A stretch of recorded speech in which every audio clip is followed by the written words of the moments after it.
What's up, everybody? Hey. What is up? Good to see ya. If you've been waiting, then hello, good to see ya. Forgive me a little bit. I've got to do a little bit of plug work here, but just for a minute.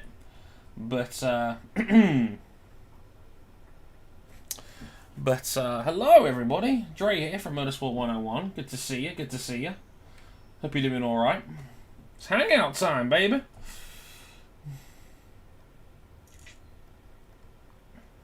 Just gonna give it the old plug on social media while you guys all filter in and say hi. Hello, Ty. Good to see you, man.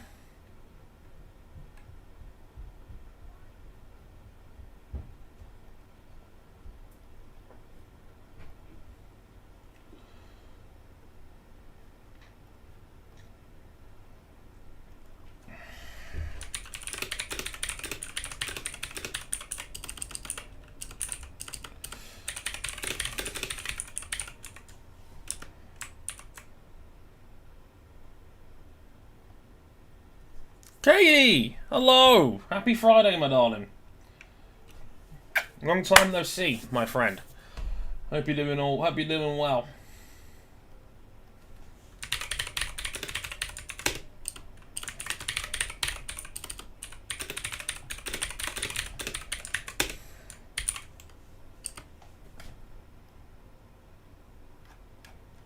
Right. Bit of Instagram work real quick.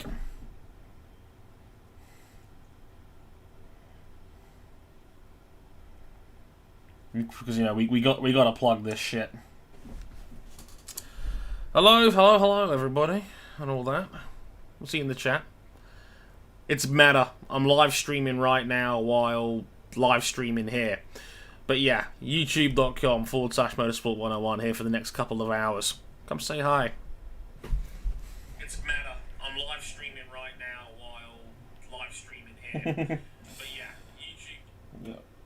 Cheers, gang. Thanks for your patience. I'll be with you in a minute.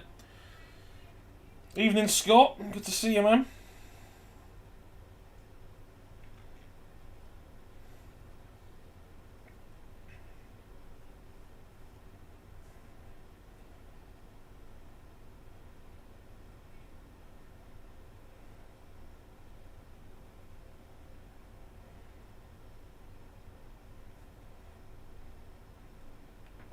Okie dokie. I think that'll just about do it for everything.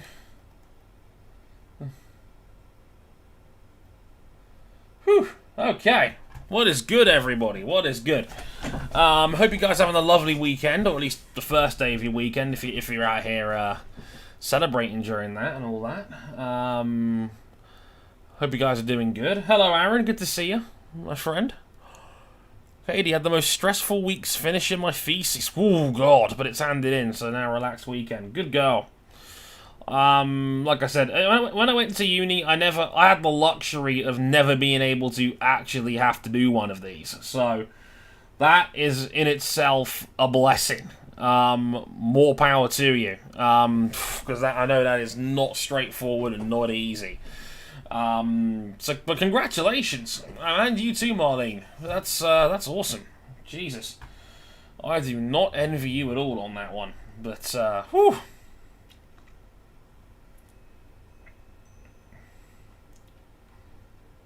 But yeah, I hope you guys are doing all right.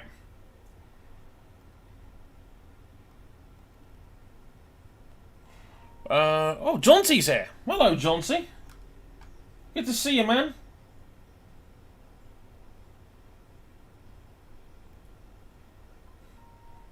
Just got to double-digit figures already. Whew. But, yeah, I hope you guys are doing alright. I'm here, as usual, for the next couple of hours to talk, the good talk about Formula 1, motorsport in general, or anything else that tickle you guys' minds over the next 2 hours or so. I am your TV-based servant for the next little bit. I know, actually, I've had DMs from people before that have streamed this live via the YouTube apps on their televisions, and I'm not sure my face should be plastered in front of the world with that much space, I guess you could say. I can't say I recommend it, but if it works for you, it works for you, and for that I am very proud. Yeah, as mentioned before, congrats on completing your thesis as well, Marley. And again, that's fantastic stuff. Again, I know that is a grind and a half. So congrats to you, man. Screensaver on the Wars funky. Yeah, it's just some lava lamp stuff. Honestly, it's just background footage. I don't want to flag anything up on my TV screen that could trigger a copyright, so I just thought I'd have some background footage. Just, make it look reasonably cool as we talk. So, yeah, totally wanted to just, keep it smooth and whatnot. That was the idea, anyway.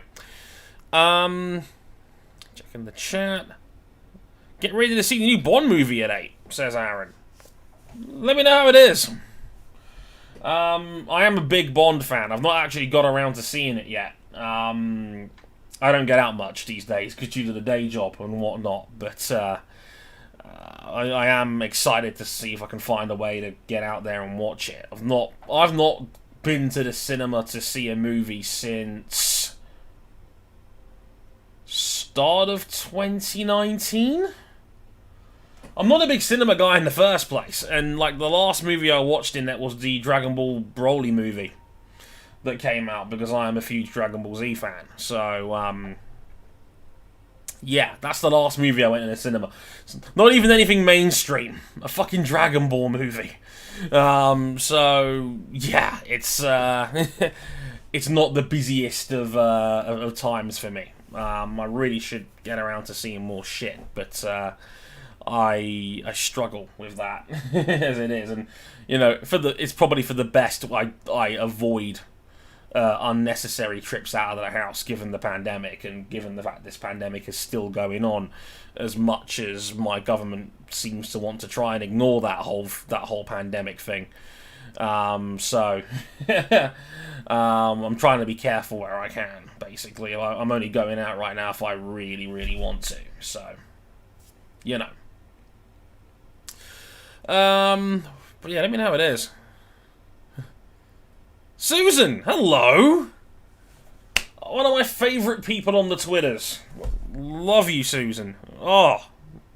Mwah. You're the best. Adore you. I'm not ready to go to the movie with a bunch of gross humans yet. Completely understandable, Susan. 110%. Cinemas largely suck. Like, I really should just, wait around for digital download releases. I've got a Skybox in my room. I really should just, wait around on that one. So, at least it's good to know that the guys listing their movies of choice, of what they last went to the cinema to see. It's like movies that are a little bit old, so I don't feel quite so bad. Like I see Kelly here. Hi, Kelly. Detective Pikachu, the original Deadpool, Star Trek Beyond. Yeah, I'm in good company. So, I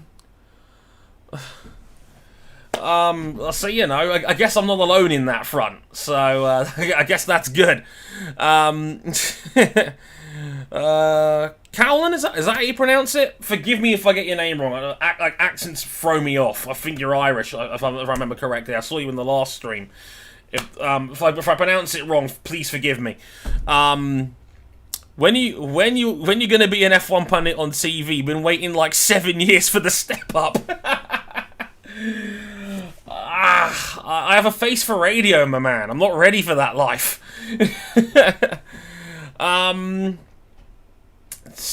God, I thought very kind of you, first and foremost, in multiple ways.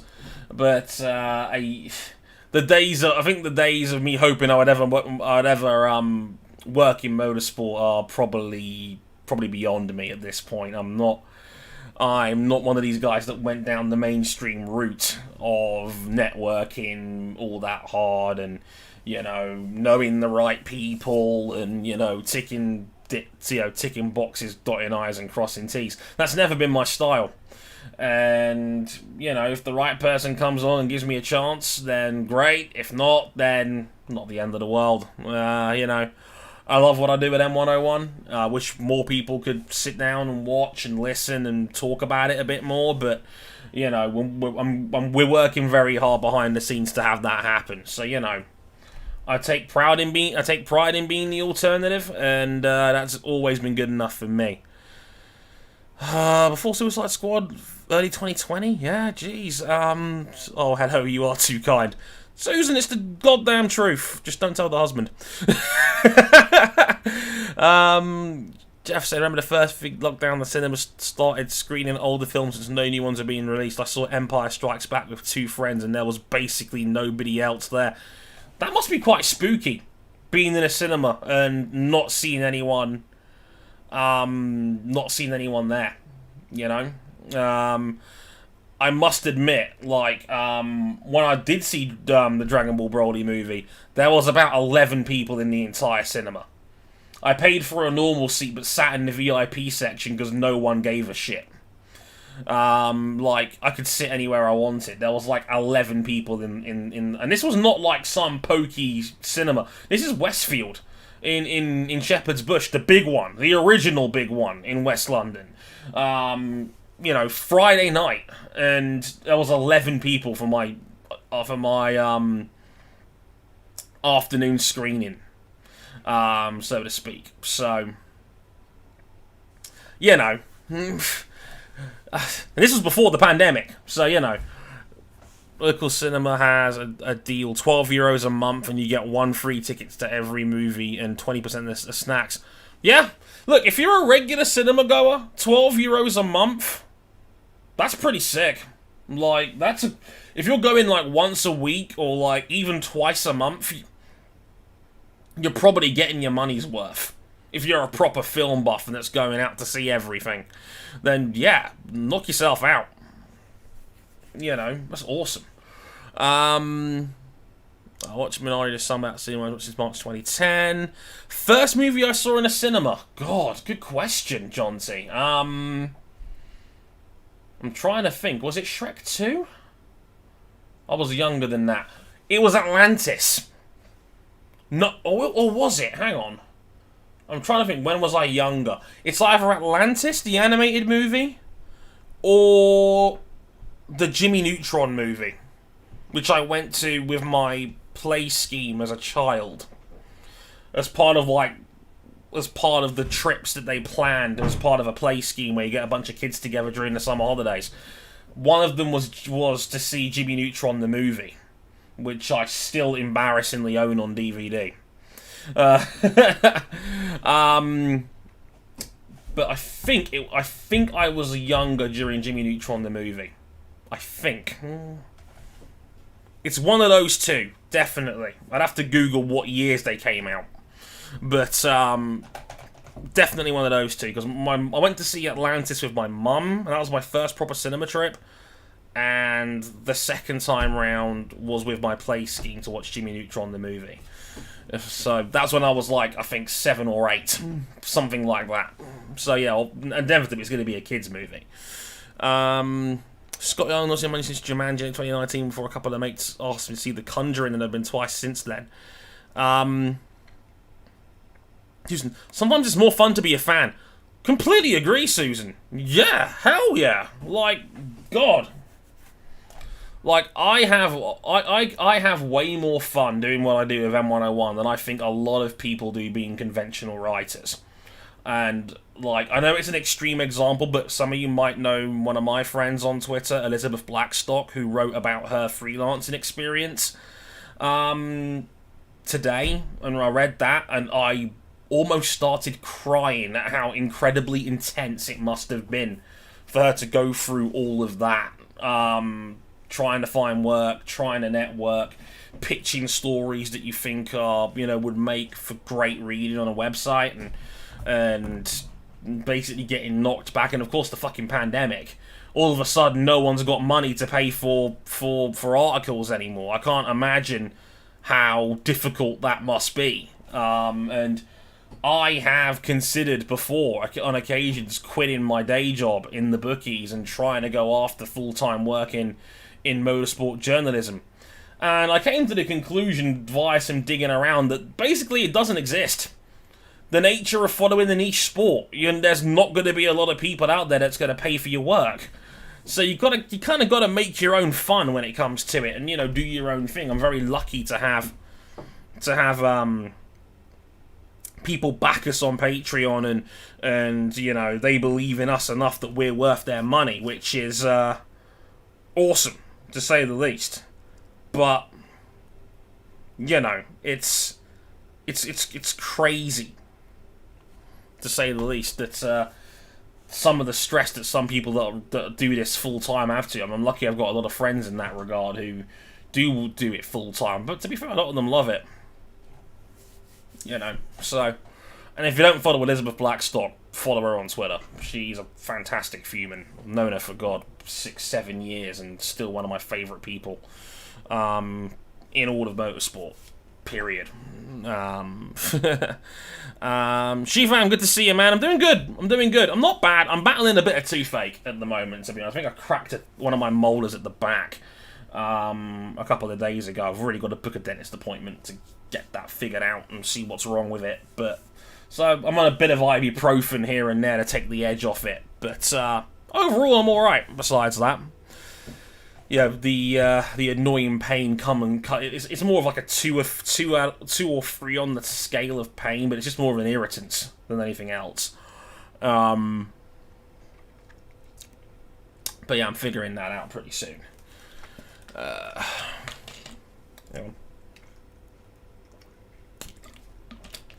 Kenny asking, still waiting for those M101 awards. Yeah, last year's. I will say kindly, don't count on it, is what I would say. Unfortunately, it was a lot of work, the M101 Awards last year, in terms of a video standpoint. It was over 5 hours. Between that and our season reviews that we did at the end of last year, it ended up being nearly 5 hours of video work to edit. And it was a lot, and by the time we were pushing through it, next season was already starting because we were covering Formula E. So, it's getting to a point where, for a show like ours, we don't really have an off period. We get Christmas and New Year's. Formula E starts in January. February's testing season. And then you're back at it again in early March, because Motogp next year, for example, is starting next March.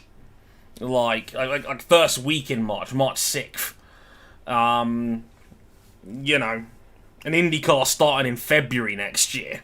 February 20th, I think it is. So, we don't get a lot of downtime anymore. And I wish we did, to a degree. And I know people have been talking about that a lot lately with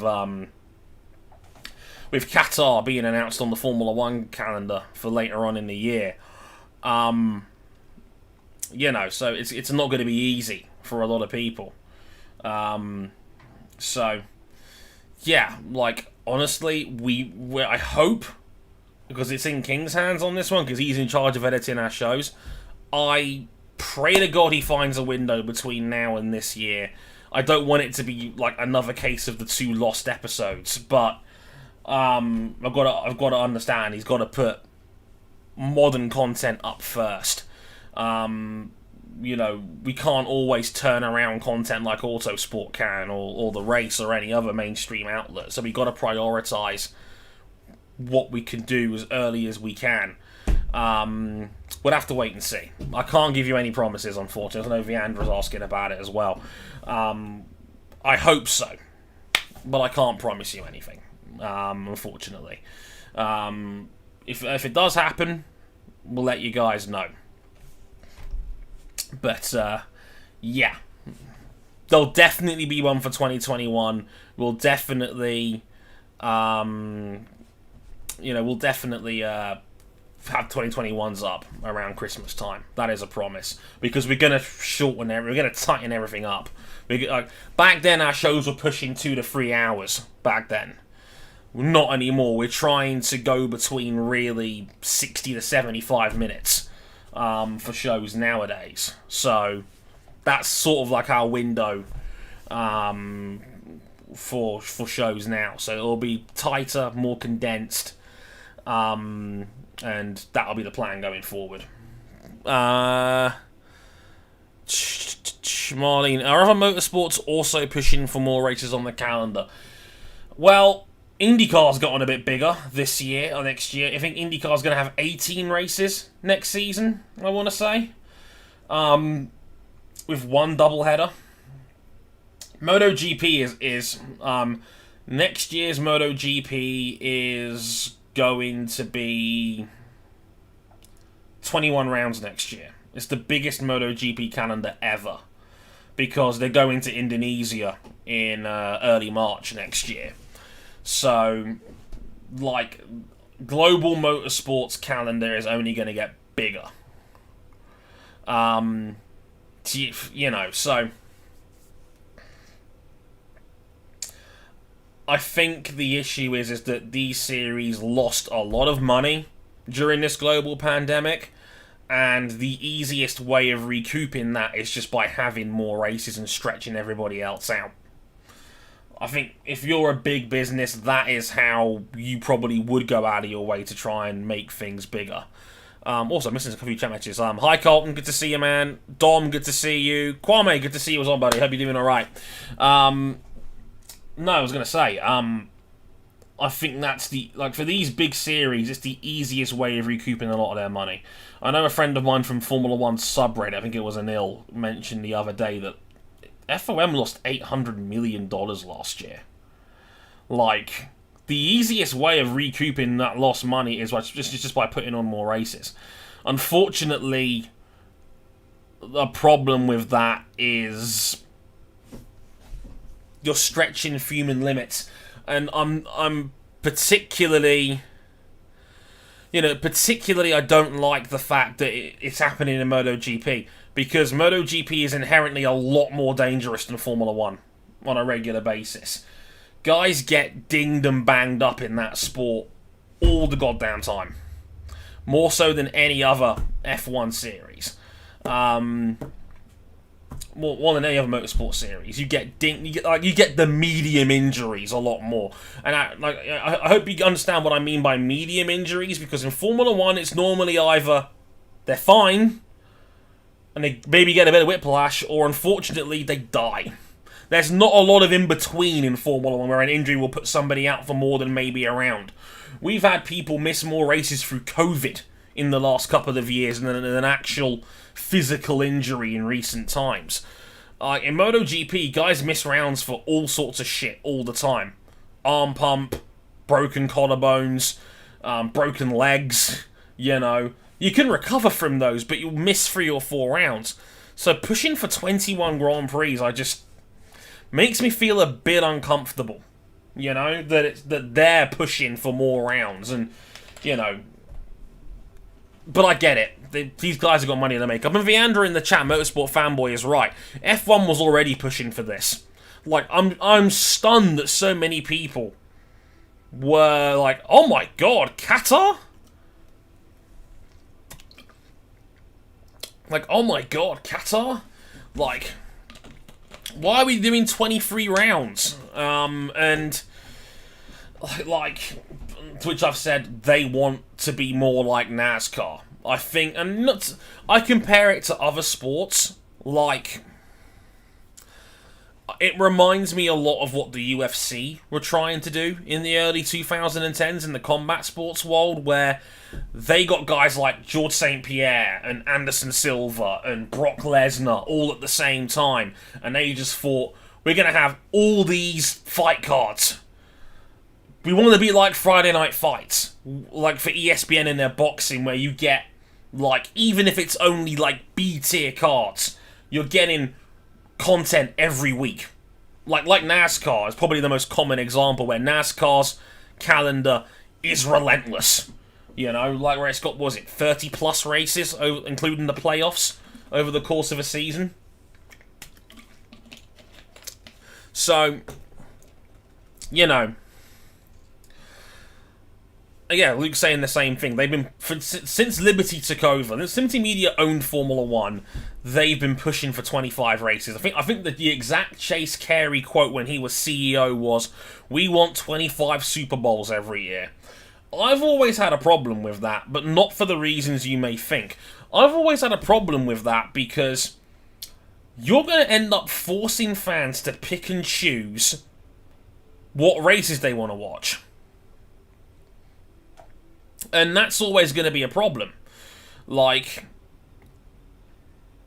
especially given there's more than one motorsport series out there, given that there's a lot of sport out there in general, people that aren't the most hardcore F1 fans out there might choose to watch something else, like football.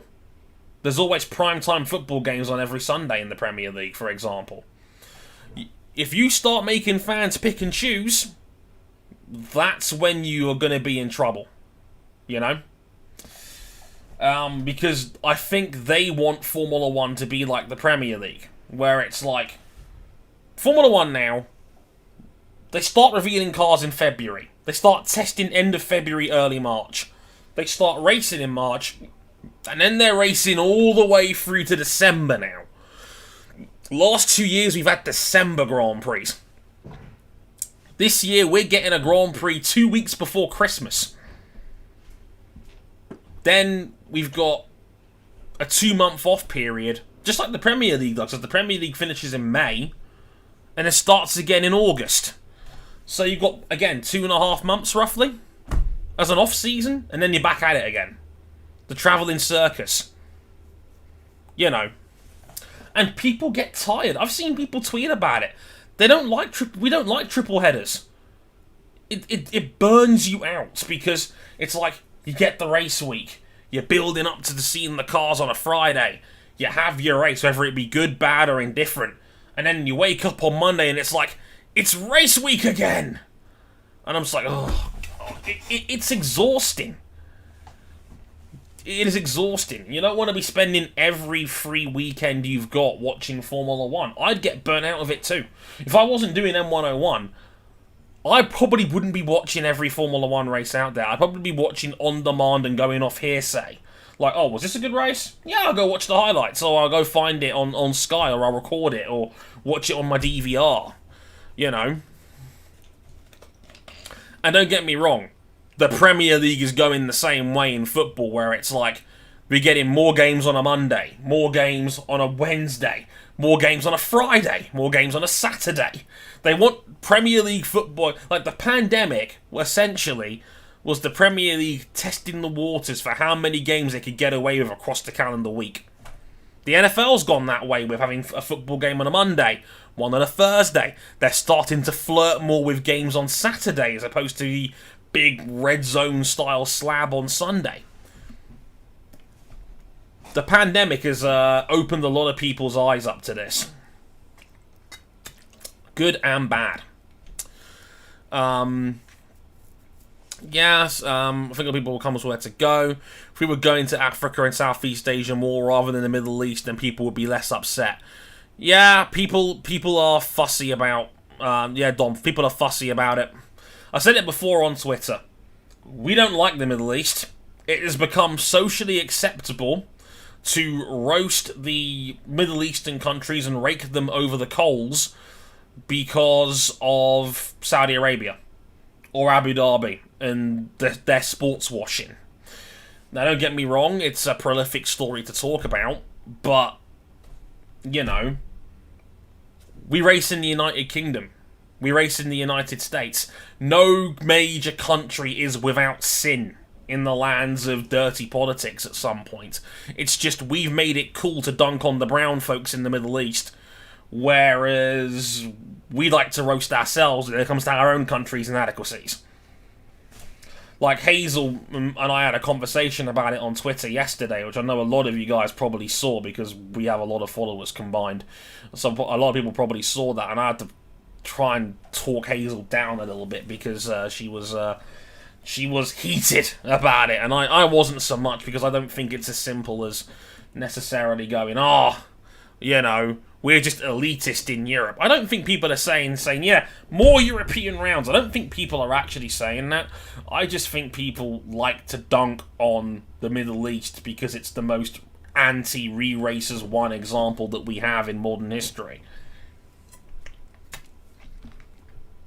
Just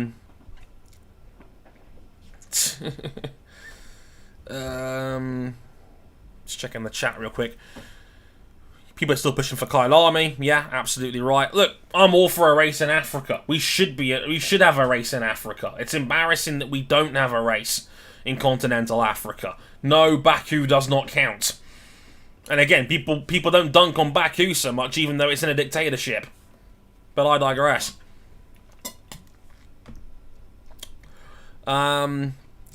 25 rounds means it'll be over half the calendar year that team members will be away from home. That isn't fair, in my opinion. They're already out of the calendar for they're already gone for half the calendar year as it is. If you wanted to take that off the table, you'd have to run a season something like IndyCars. And IndyCars, it's a lot easier because they don't leave the United States. Traveling is a lot easier. You don't rack up the frequent flyer miles quite so much. And as Susan quite rightly points out in the chat, that's why IndyCar gets the hell up out of the paint as soon as the NFL starts again, because they would get creamed in the ratings. Next season's IndyCar calendar finishes on September 11th. The NFL starts the second week in September normally. It's not a coincidence, you know? Even if you're a hardcore fan, people have to work on the weekends too, and if you miss too many races because of work, even hardcore fans will lose interest. Yeah, absolutely. Damn straight. Kwame saying, yeah, agree with Dre and picking sports to watch. Felt like with sprint quaddies on a Friday. People were just finishing work, let alone any Friday Premier League games. Yeah, quite right. They did the right thing in putting the sprint qualifying on a Friday evening, because people were coming home from work. That was the best compromise they could do for the format. But people might not want to admit it, but it's not going anywhere. You know?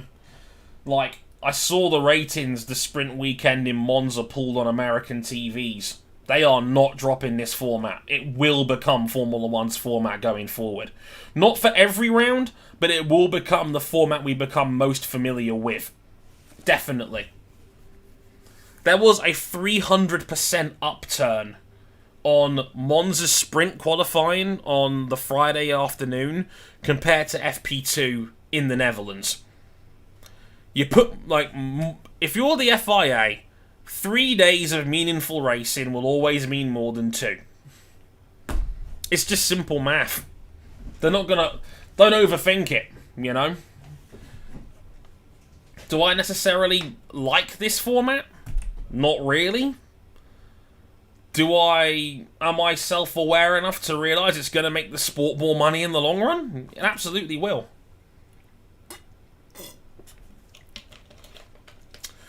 Scotland said, I used to love triple headers a few years ago, but now I've taken up cycling over the last 6 or 7 months, and now I don't really find the time to watch F1 every week.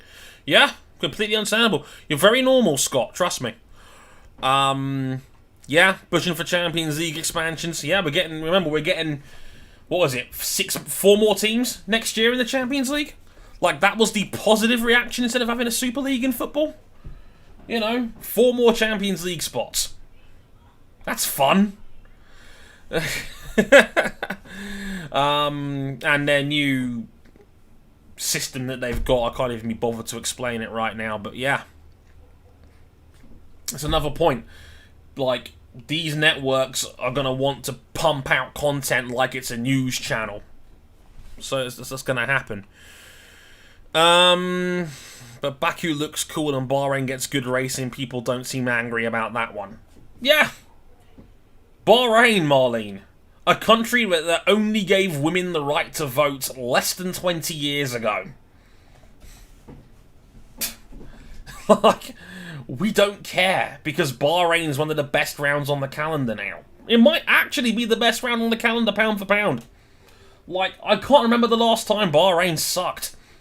Like, not really. Like, Bahrain is one of the most consistently good rounds on the Formula 1 calendar now. It's a fantastic track. And, you know, no one cares about Bahrain's political turmoil. Their royal family literally owns McLaren. You know, the really popular McLaren team. The one that's gotten all the young girls into the sport as fans. And, you know, the revamped cool team with Lando and Ricciardo and all of that. Does anyone care? People know this. I've spoken to people about it. But it's not a deal breaker. Like with a lot of things in sport, morals are often left at the door, depending on who you like. And I got a classic example of that because I saw a question in here a minute ago. I'm trying to see where from. Yeah, saying 15 Regara. What do you make of CR7 so far? I think he should be in a prison cell. I don't celebrate his success. And as far as I'm concerned, he shouldn't be playing for Manchester United or for anyone in professional football. I believe his victim. And and quite frankly, I find it appalling that was the sub-story that people were trying to hide when Ronaldo was signed for Manchester United.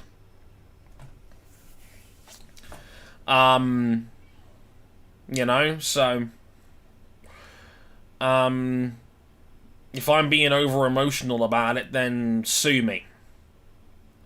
Anyone that's read the news in the last 48 hours can probably understand where I'm coming from here. I'm a Manchester United fan that feels deeply conflicted that he's now our star player. It doesn't make me comfortable watching my football team. I don't think he should be playing in professional football. And, you know, it's hard to celebrate my team's success when he's a part of it.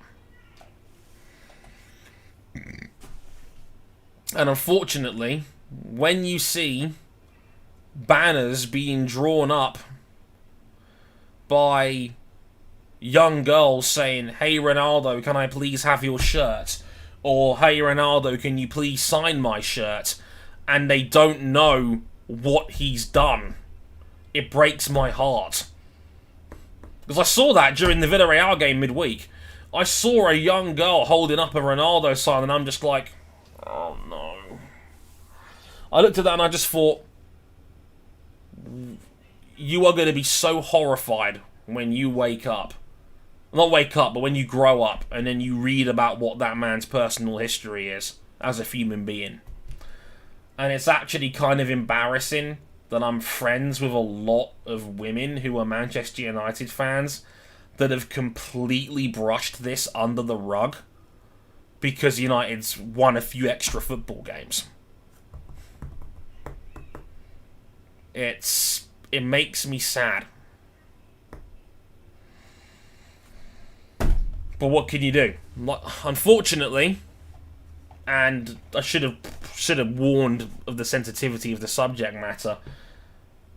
I hate to say it, but rape is not a deal breaker for a lot of sports fans. A lot of people will prioritize being a sports fan over any ethical questions that get asked about somebody. People would rather divorce their wives than their football teams. I've said that about this country for quite a long time. So that's all I've got to say on CR7, as he so wants to be nicknamed and branded, you know? Translation, fuck that guy. Yeah. Seeing in the chat, yeah, 4 more Champions League spots, smoking on the away goals rule. Last year's Bahrain was pretty meh. Yeah, but then they had Sakir. Did the Ronaldo situation even go to court? No. Not officially yet, Carlton. If you really want to find out all the nitty-gritty, The Athletic did a very good video explaining the situation.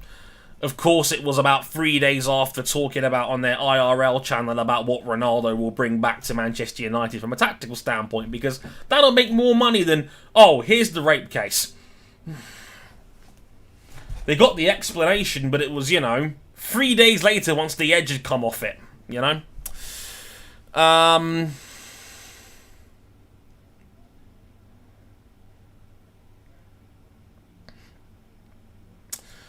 Katie saying, treating women like humans is not a deal breaker for most men. Yeah, for many men, yeah.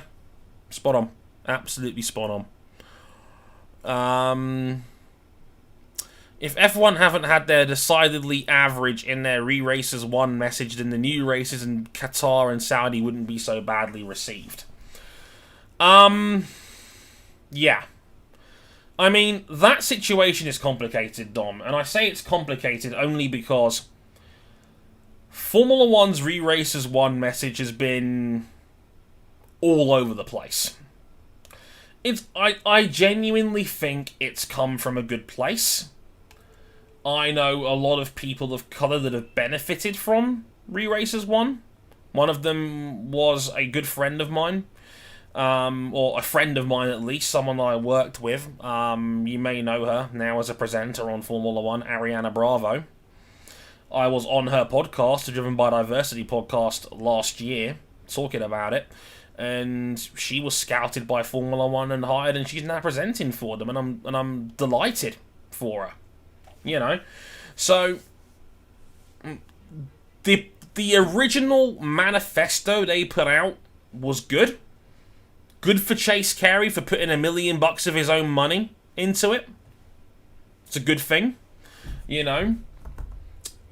But they were taking donations via selling merchandise, and I don't know where that money is going. That's what,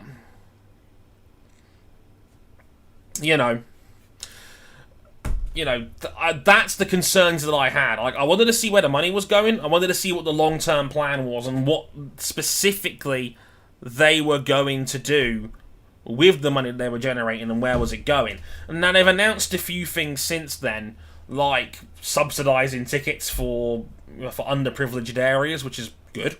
Get the kids out to some races. Can't hurt. Get some new fans. Why not, right? They've announced that they're doing university scholarships, which is good. Paying for a few uni spots every year is a good thing. But then they diluted their own diversity message last year by chucking in environmental awareness and other responsibilities to the point where, for example, taking the knee now before a Formula One race does not mean what it did a year and a half ago. And I knew that was going to happen. And I know people wanted to dunk on Valtteri Bottas for stopping for not kneeling anymore. To be fair, that wasn't the issue for me. The issue was that why have you now diluted your own anti-racist message? That's what I didn't like. Your message has lost the significance that it had. Not because you're doing it before every race, but it's the fact that your message is not what it was. You look at the Re-Racers One platform now, they talk about the environment and, respecting each other and, increasing diversity. And I'm just like, this is not what you were kneeling for last year. And, of course, a lot of people were galvanised by Re-Racers 1 when it was first announced. And, I think a lot of people drunk that Kool-Aid a bit too heavily. And I think people were far too quick to give the benefit of the doubt to $1 billion corporation.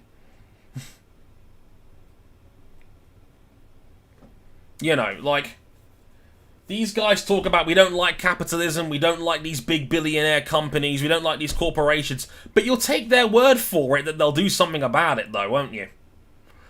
Guys, you don't get to that sort of wealth and money by being good people. Or by being humanitarians. That's just the reality of it. I've said it to people before. There's no good way of making $1 billion. If you've amassed that much wealth, you've probably exploited humanity in some way, shape, or form to get to that point. That's just how it goes.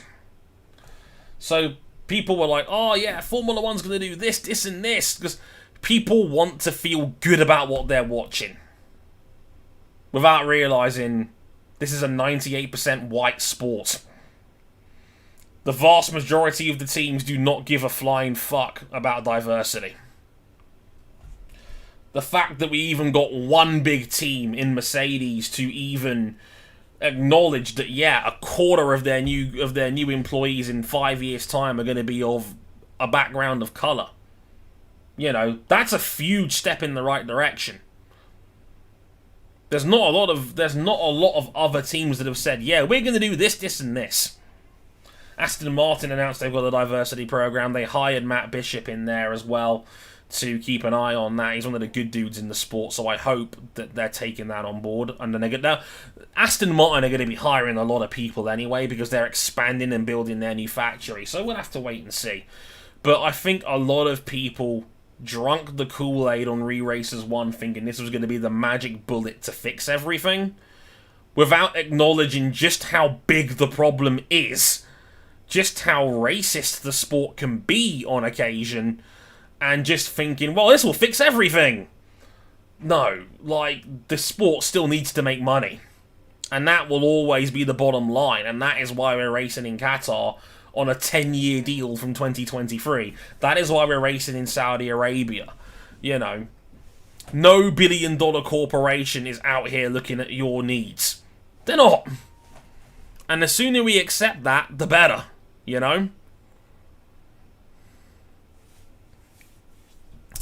And yeah, Kwame's spot on here, man. Definitely right. We must wonder, could they start? It's a start. More uni sports, yeah. Think the message has been diluted again with drivers not needing. Do feel like if they have a way they're trying to fight against racism, cool. But if not, then I don't buy it. When I saw the Hamilton Commission with certain teams not giving quotas for the diversity program, that shows that most teams don't care. I read the Hamilton Commission report, and I think a lot of people were excited for that, but once they realised it was more to do with the British education system than it was about Formula 1, I think a lot of people lost interest. Honestly. There was a lot of folks saying, oh yeah, Hamilton Commission, this is great. You know, and then I think they realised what it was. They read... Because I read the full report. All 80 plus pages of it. A lot of people can't be asked to read all of that, which I think is what they were clever, and that's why they released the summarised version with the big boy stats they could put up on your Instagram page to make it look like you're an activist. So, you know, I think once a lot of people realised it was more to do with the British education system and where black people live in the United Kingdom, and about the fact that, look, most black people in the UK live in either London, Birmingham or Manchester, specifically where Formula 1 teams are not based, and realise that it's a lot more than just, we're hiring black folks, or, you know, we're hiring people of colour. I think a lot of people lost interest in it, and it did not help that all the big motorsport companies that wrote about the story, the majority of them were written by white people. They don't hire a lot of people of colour to write their articles and to break down the nuances of what this commission report had. You know? So I don't think this commission report was what people were hoping were going to be. I think a lot of people were hoping it was going to be, look how racist this sport is. Ha-ha! And I think they wanted more material to dunk on people with.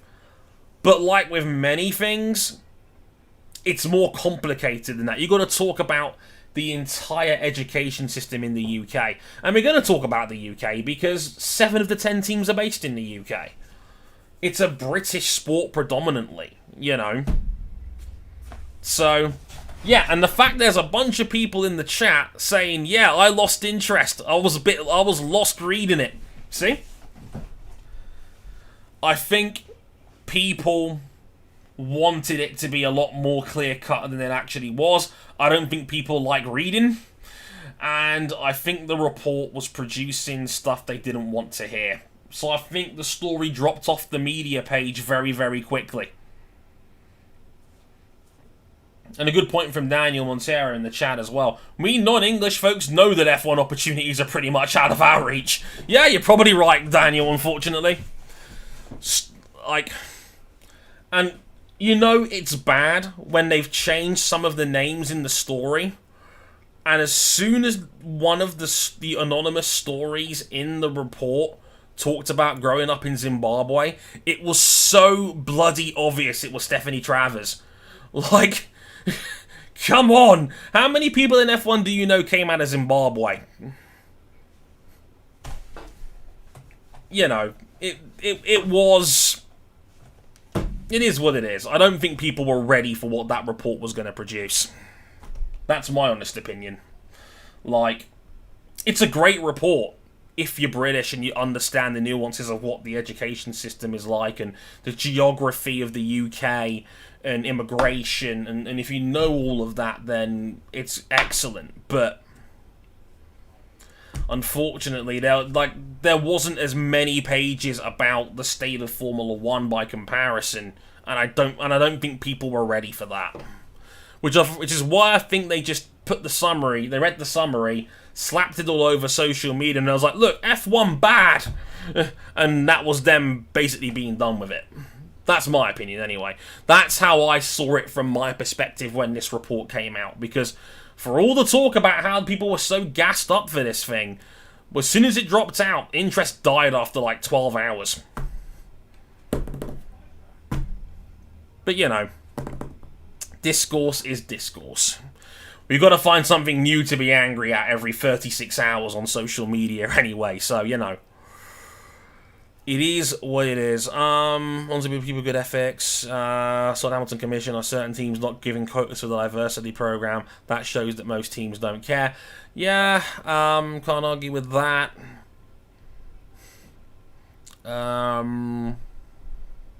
Didn't realize Alonso used that shirt. Yeah, Alonso broke out the rainbow shirt. Black Lives Matter. Science is real. You know, etc., etc. That one, the slightly cooler version of just the end racism shirt, which is a nice touch, I suppose. Do the two drivers in Haas currently not get along? Mazepin says he loves Mick Schumacher. He said it on Beyond the Grid last week. So I don't know. I think people have confused Mazepin the driver compared to Mazepin the racing driver. And look, I'm not condoning Mazepin the person at all, but I listened to pardon me, sorry. I listened to the Mazepin the Mazepin episode of Beyond the Grid. And yeah, he says he loves Mick Schumacher as a person. And I've not seen Mick take any personal shots at Nikita as a person. So I don't think it's that they do or don't get along. I think it's just more a case that Mazepin is a very aggressive driver. And it's going to piss fans off seeing a guy that people don't want to see in Formula One for a plethora of reasons as it is, start being over-aggressive with people on track. You know? They don't a lot of people watching do not need much of a reason to say, haha, Mazepin bad. It's a red rag to a bull, you know. So I don't think there's much to read in that, Warwick.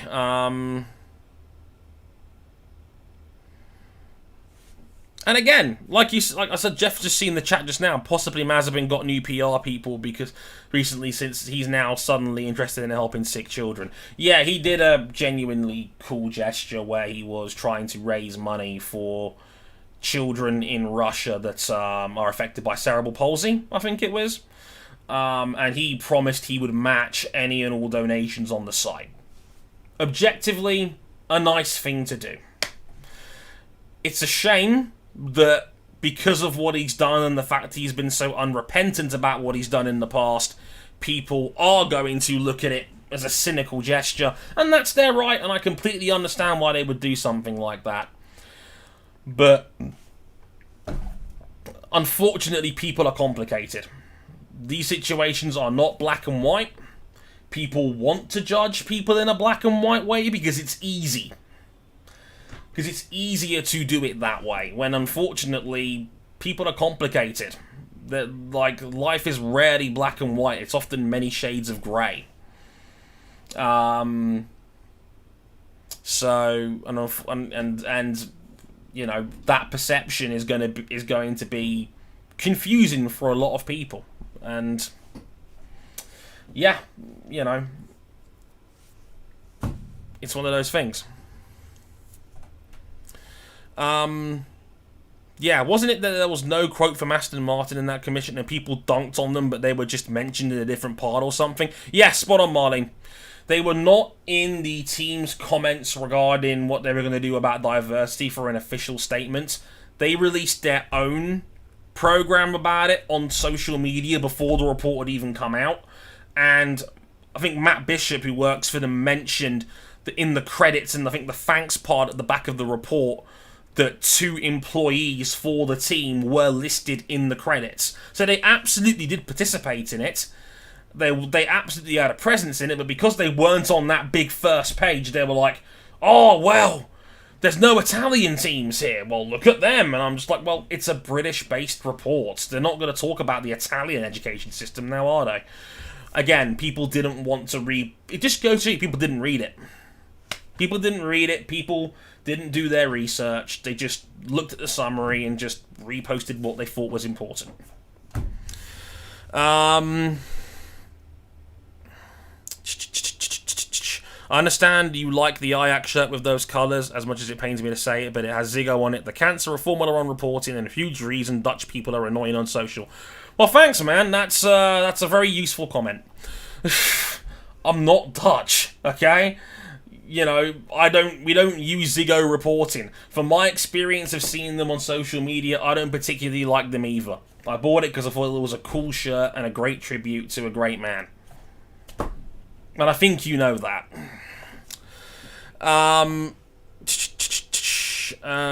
Comments like Dre said, people from working class areas can't even access the high queues as they're not spread out. Yeah, Kwame's dropping some good truth about the situation regarding hiring people from different backgrounds in Formula 1 and whatnot. Long story short, I think I mentioned it about 20 minutes ago. Most black people in the UK live in either London, which is down south, Manchester, or Birmingham, that are in the Midlands. Like, here, imagine Birmingham's here, imagine London here, and then the F1, where most of the F1 teams are based, is like here. The engineering belt in the middle of the country. You know, so you're asking a lot of people of colour to relocate and basically go take a massive commitment to live in these areas to be able to work for these teams. And that is often why a lot of people of colour, a lot of black people will grow up, have this interest in engineering or STEM subjects, but then realise that if they want to work in Formula 1, they're probably going to move out of the big city that they've probably spent their entire life in to that point. So, you know, you're asking them to make a big commitment for something that is far from guaranteed. Because not a lot of people can work for a Formula 1 team, you know? So, when you factor all of that in, it's why a lot of these places hire from white backgrounds, because they often come from better off backgrounds and they're more likely to be able to afford to make those big moves and big commitments. And that's something that Formula One can't really solve. That's something that the teams are going to have to solve, and that the British government is going to have to solve. You need to incentivize people to work in these areas, to work in these educational backgrounds, and to find ways around that. That was surprisingly, that wasn't mentioned on social media quite so much. Unfortunately, like with many things on the discourse on Twitter, all the energy gets put into the wrong areas. No getting around that, unfortunately. Athul, do you think a more popular driver can get away with the kind of aggressive manoeuvres he does? Max Verstappen did for years. To a degree, Lewis Hamilton did for a long time as well.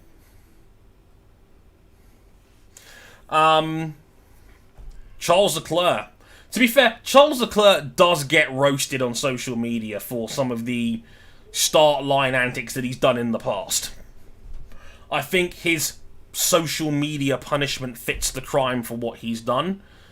Verstappen has calmed down for the most part over the years. I know he's had 2 big flashpoints this year, but I think he'd stamped a lot of the over-aggression out of his game for the most part.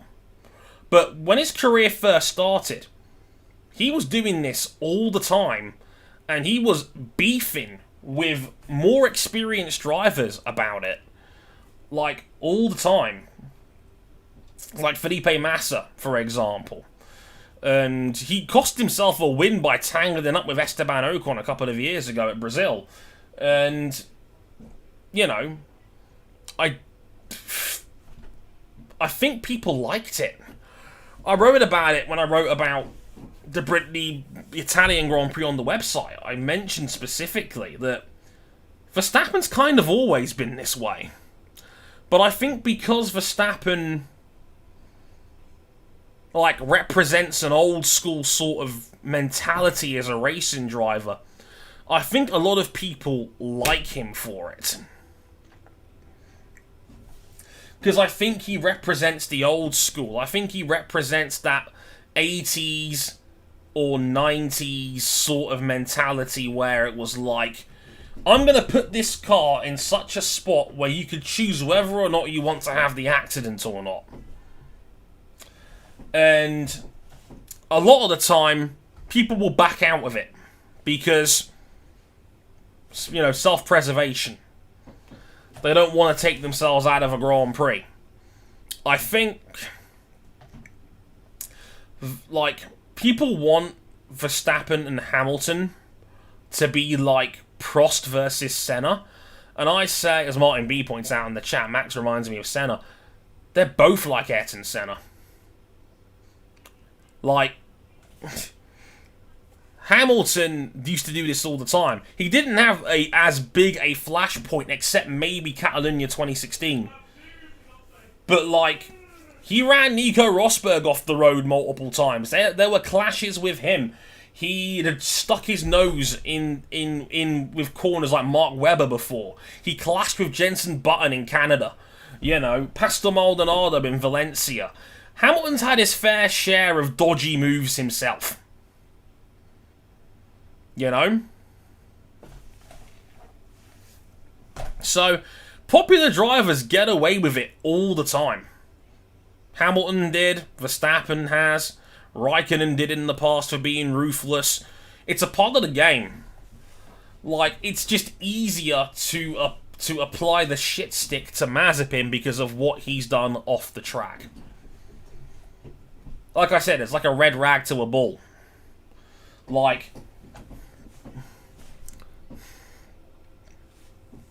so it's very, very easy to just say, oh, well, look, Mazepin did an aggressive move again. Look at that fucker, etc., etc., because people all have already gone into it not liking him. So, when it's over someone we do like, people get defensive about it, and I think that's part of the reason why we've had so much social media blow-ups regarding Hamilton, Verstappen, the title fight this year. When it was Hamilton and Vettel, even like 3 or 4 years ago, I think, was it 2017, 2018? Those two were scrapping, and that feud actually had an intentional crash when Sebastian Vettel hit Hamilton's car on purpose, but he was largely forgiven by the internet by that one. We're hypocrites. Like, putting stock into how fans react to something probably just isn't a very measurable way of conducting ourselves. Let's put it to you that way.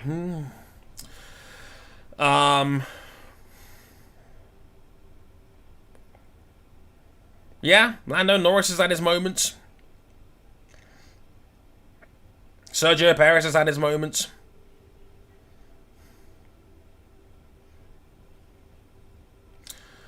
Yeah, people always want to have the Prosts versus Sennas, but the Prost-style driver doesn't really exist these days, in my opinion. Yeah, I think you're spot on.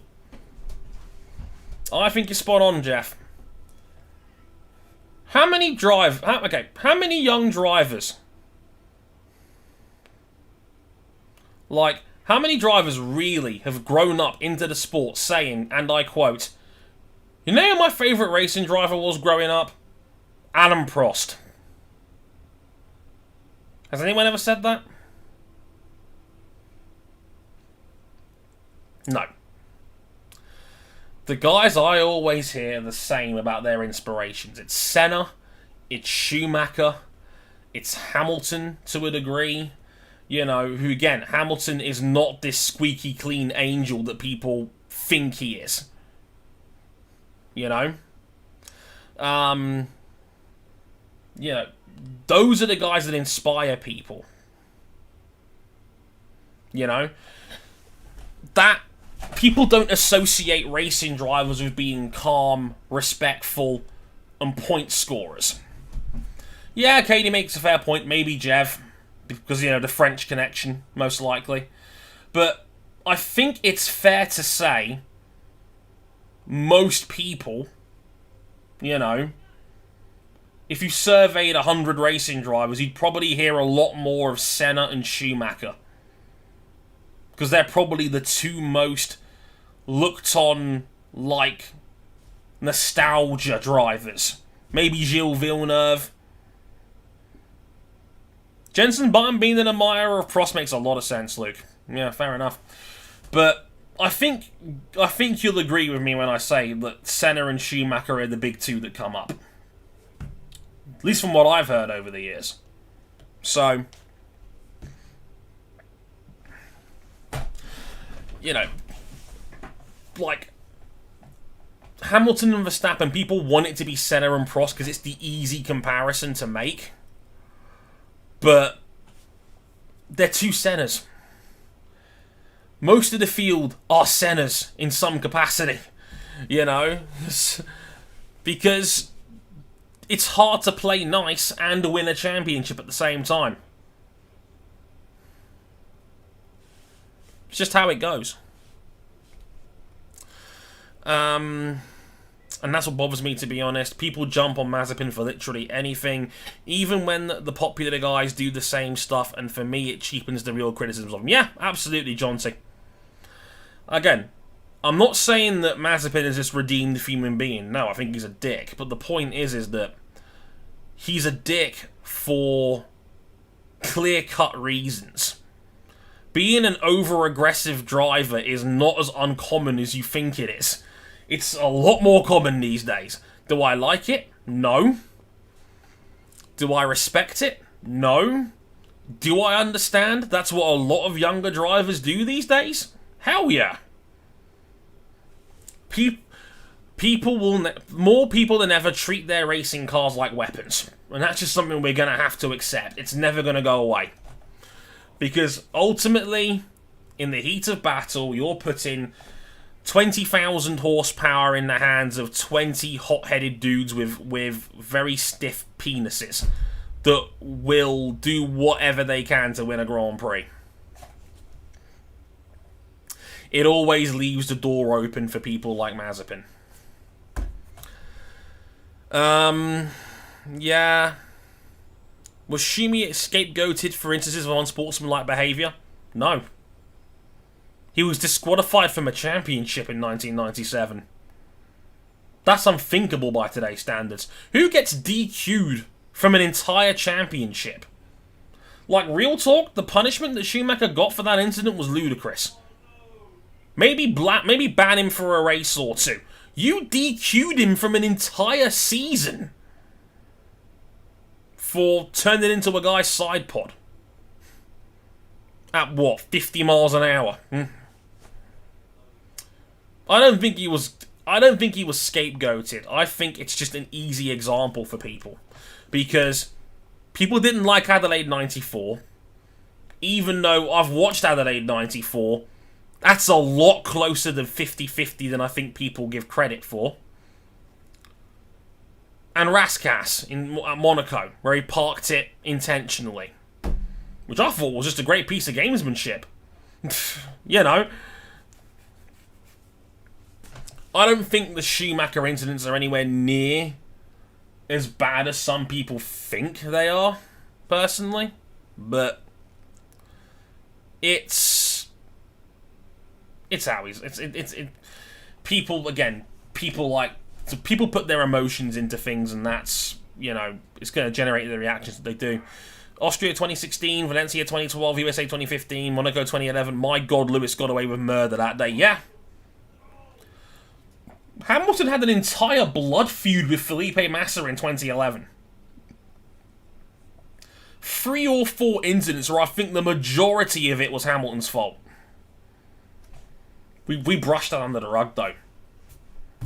It's why I didn't lose my shit when Christian Horner called Hamilton a dirty driver. I didn't agree with him, but there are certainly incidents in Hamilton's book that are not spoken about anymore.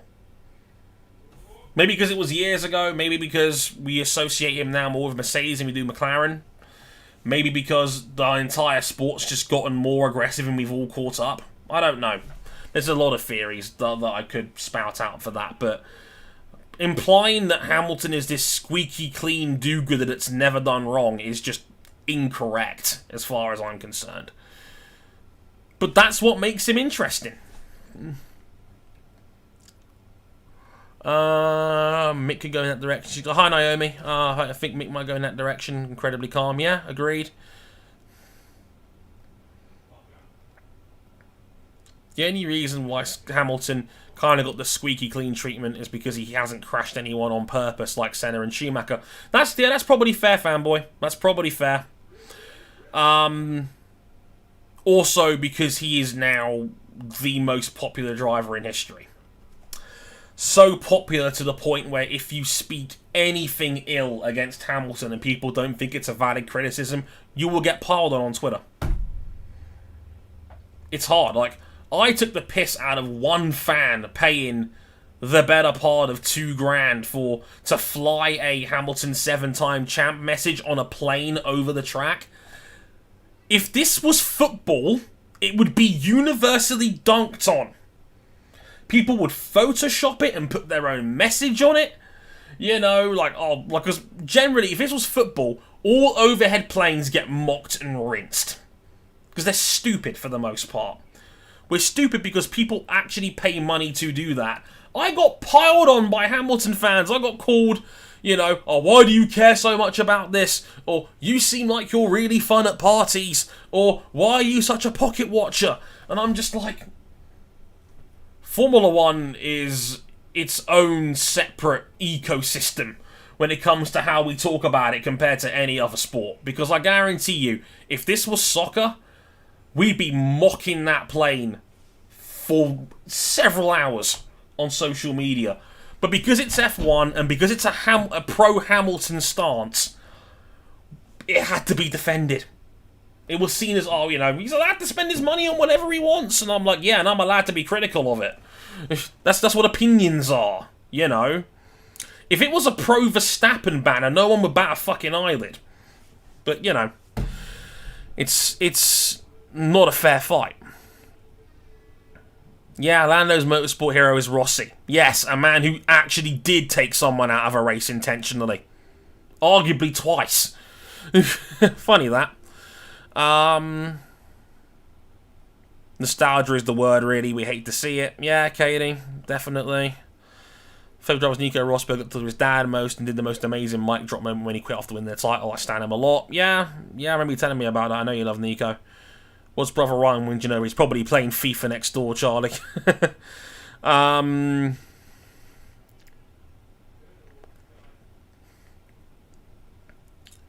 Just spotted the helmet on the desk. It's awesome. Yeah, Wyoming. Sebastian Vettel, 2017, I think. Need to give it a good polish. But yeah, got plenty more up there. You probably haven't even noticed. You might have done. I don't know. But easy to be clean when you've got no competition. You're probably right there, Martin. You're probably right.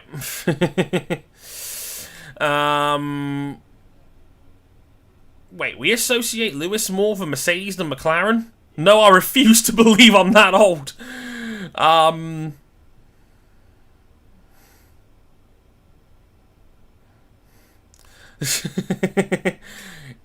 It's why booing doesn't really bother me. Yeah.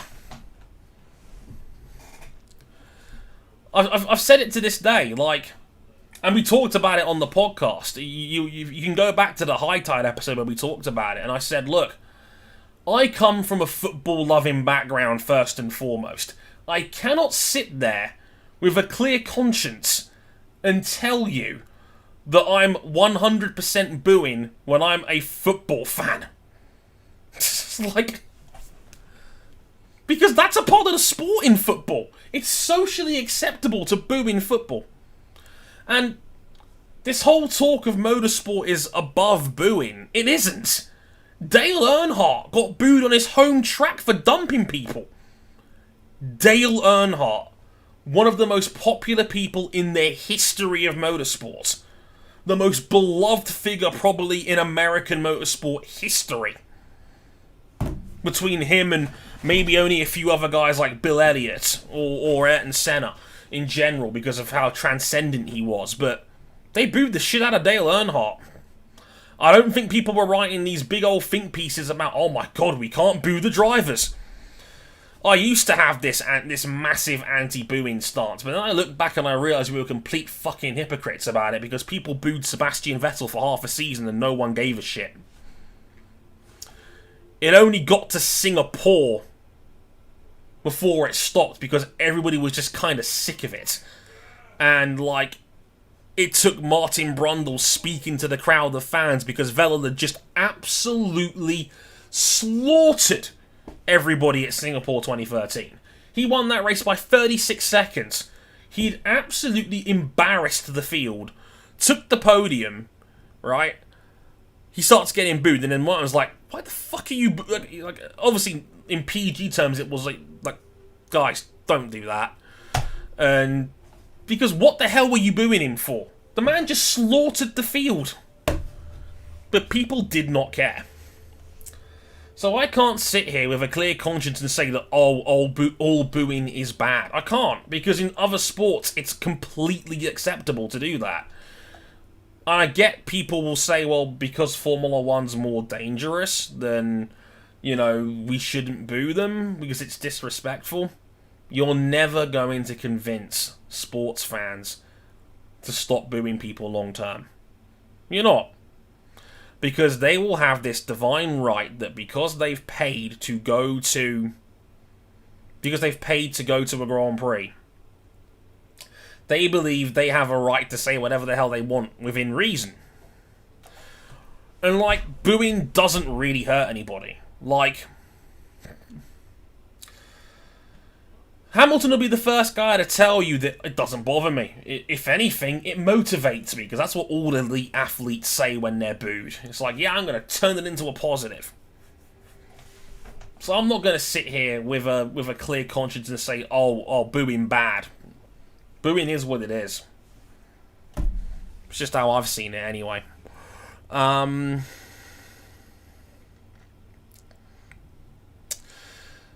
Marlene, both Vettel and Hamilton are role models of track today, and people just think they have to be perfect because of it. Like they allow no room for past or present mishaps on and off the track. Yeah. I think it's a problem with social media in general, Marlene, and the way we are now. That, and this is something I've noticed in my time on social media. if people are being dicks, like, you're not expected to be a good person because you're a dick. But if you're someone who's quote-unquote an activist or a good person or someone that's in a high-profile position and doesn't, preaches about a certain message, right, that you've got to bat 1,000 in the game of life. And the reality is that human beings just don't work that way. Human beings are complicated. Our standards of what's deemed to be acceptable in society has changed massively in the last 100 years, the last 50 years, the last 20 years, the last 5 years. Like, I'll give you an example, right? And this is not a massive criticism of these people or a cancelable offence or whatever you guys want to describe it these days. Real talk? Sebastian Vettel was quite misogynistic in his past when it came to interviews with Lee McKenzie. He was talking about, are you going to wear that dress with the nice open boob gap? Or, he was like, oh, don't touch me, I'm married, when talking to Natalie Pinkham. I thought it was funny. I made videos talking about how it was funny back then. He made a joke about Grid Boys, one time. It's like, we're not here for Adam and Steve holding the umbrellas. Like, is that quote-unquote cancelable? No, it's not. You can apologise for it, and you can realise where you've gone wrong, and chances are, if you never do it again, it's not going to be a big deal. That's the whole point, And look at Sebastian Vettel now. The guy is using his platform for great work regarding not just the LGBT plus community, but also the environment and climate change. Something that is probably going to be the global issue of our times. That's an important message to send in a sport that is trying to go carbon neutral in the next 10 years. Lewis Hamilton, he doesn't bat 1,000 either. I remember when he described his hometown as the slums at some point. Stevenage, where he grew up. I think he called it the sticks? The slums? Something like that? That's not great. The man was transphobic on his Instagram account to his own cousin and said that boys shouldn't wear dresses. Now, don't get me wrong. I'm not criticising him for it, because he apologised. He apologised. He went out of his way to understand where people were coming from. He atoned for his past mistakes. He's done fashion shoots wearing dresses. He's taken his cousin out for walks in a dress without any problem. And he's gone out of his way to promote other positive stereotypes that are often to do with fashion, like men wearing dresses. Or spending money at the Met Gala to have black designers on his table. He's learned from his mistakes. We are allowed to grow as people. It's why I'm not necessarily a fan of people that went out of their way to dig up old tweets. I think that's just... It causes more problems than it solved. I know the F1 community went through a huge string of that earlier this year, with Chainbear having tweeted the N-word out in the past, and Tom97 having done the same, and Matt Gallagher referencing Jewish people in a lot of his older content because he was just throwing the word Jew around as a word for frustration. Like, no one's perfect. And, I am not going to go out of my way to condemn people for what they've done 10, 15 years ago, or 5 years ago even. The first question I asked when I saw those messages from the guys I mentioned was, why did people think this was okay 8 years ago? Why did people think this was okay 10 years ago? It's a product of its time. Like, 10 years ago, we didn't look at throwing the word Jew around in an F1 content video as anti-Semitic. Now we do. Does that mean we have to go back and now retrospectively dunk on people? Of course not. All you got to do really is acknowledge it and say, hey, look, this was bad. These views are not okay now, and I'm sorry for it. That's good enough for me, quite frankly. I'm not going to sit here and say I've batted 1,000 in life. I'll give you a prime example. The R-word slur with autistic people. Before I even knew I was autistic myself, before I was diagnosed with ASD when I was 17 years old, I threw that word around like a verb at times. By 2020 standards, that's not okay. But we learn. Our social parameters change as life goes on, you know? So, things change in life. And we're not saying that what these things were are okay. What we are saying is that people are allowed to change and grow and adapt from the times. Human beings are messy. No one bats 1,000 in the game of life. Trust me, they don't. And if you think they do, you're not living in the real world. You're living on social media, and social media is not the same as the real world. I guarantee you. I've met people.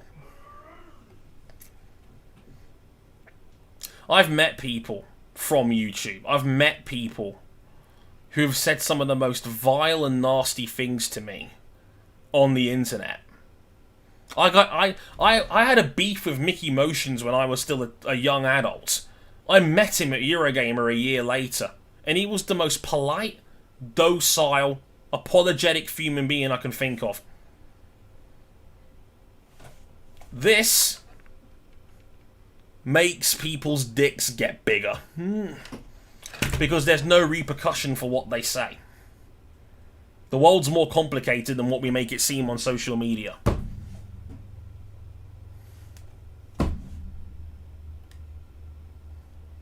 You know.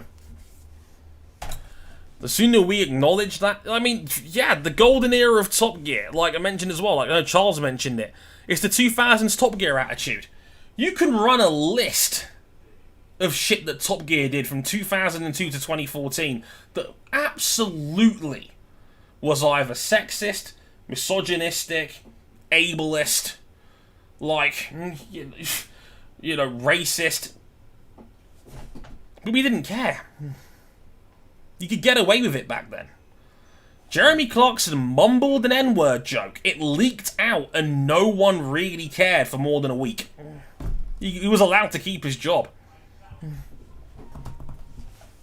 So trust me, judging everything from the past by 2021 social media standards is not going to work.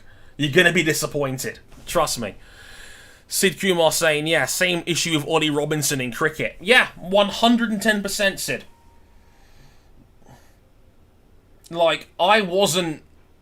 Like, for those guys who don't know cricket, Ollie Robinson was a bowler that made his debut for England earlier this year.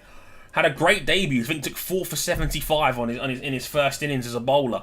You know, had a great first test. Day one of his debut... I think it was against New Zealand. Day one of his debut, people dug up his old tweets, and there was racist and sexist tweets in there. Some of them to his old coaching staff when he was a junior. I think he was 18, 19 years old, right? So by the end of day one's play, he's got to read out an apology on behalf of the ECB live on television, and we have to have an awkward conversation about old tweets. And my first thought was not, oh my god, is Ollie Robinson cancelled? No, my first question was, what sort of environment was he raised in Sussex where he thought that it was okay at age 19 to make insulting slurs about Muslim people? That's what I've got the problem with.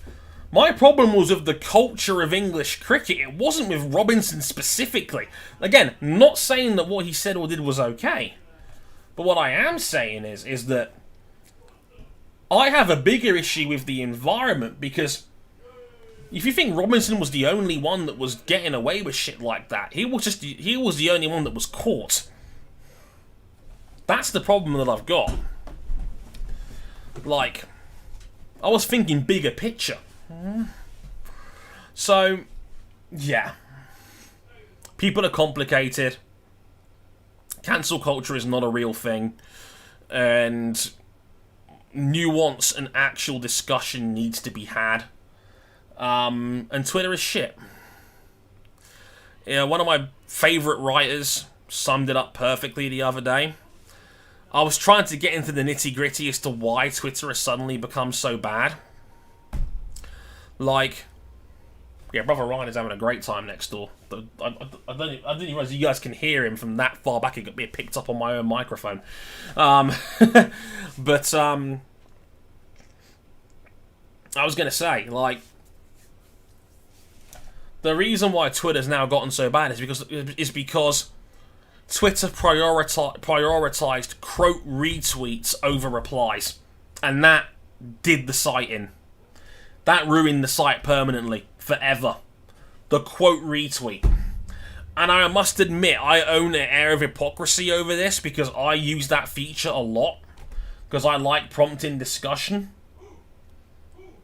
Like, but that exact feature of quote tweets, it instigates pylons. So when that happens, you're more likely to dunk on the bad takes.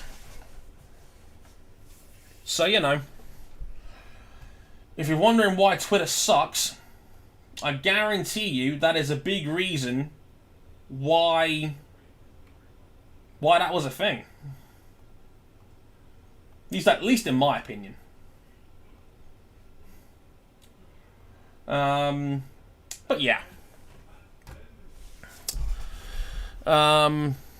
What has Piastri done in a previous life to not even be considered for an F1 seat next year? Nothing, Sid, and that's the problem. Like the junior formulas are busted. It is a broken system. Don't want to get into a lengthy discussion about it now. I might as well. Look, long story short, there are only 20 F1 seats. We're not going to have brand new teams on the grid anytime soon. Not for at least another half decade, in my opinion, right? In fact, the sport has actually gone out of its way to try and make sure that new teams will not be joining anytime soon because of the €200 million fee. Or the $200 million fee. But there's only 20 F1 seats. We are in a golden age for young talent. And there's not enough cars to go around because the sport has had a massive youth kick in the last 3 or 4 years. I wrote about this 2 years ago, and people are only now just starting to heed my words on this. I warned people the crunch was coming. How did I know the crunch was coming? Because Ferrari had 3 junior academy prospects last year that were arguably good enough to make it into F1. Mick, Schwartzman, and who was the other Ferrari prospect on that academy last year? God. Mick, Schwartzman, who else is in the academy? There was the other one I'm missing. Cannon Milot. Cannon was the other one. Alpine right now have Oscar Piastri, Christian Lundgaard, and Guan Yu Zhou, and there is a decent chance none of them are in Formula 1 next year. I think it's between Zhou and Porsche for the last seat left. Yeah, thanks, chat. It was definitely Ilot. Thank you.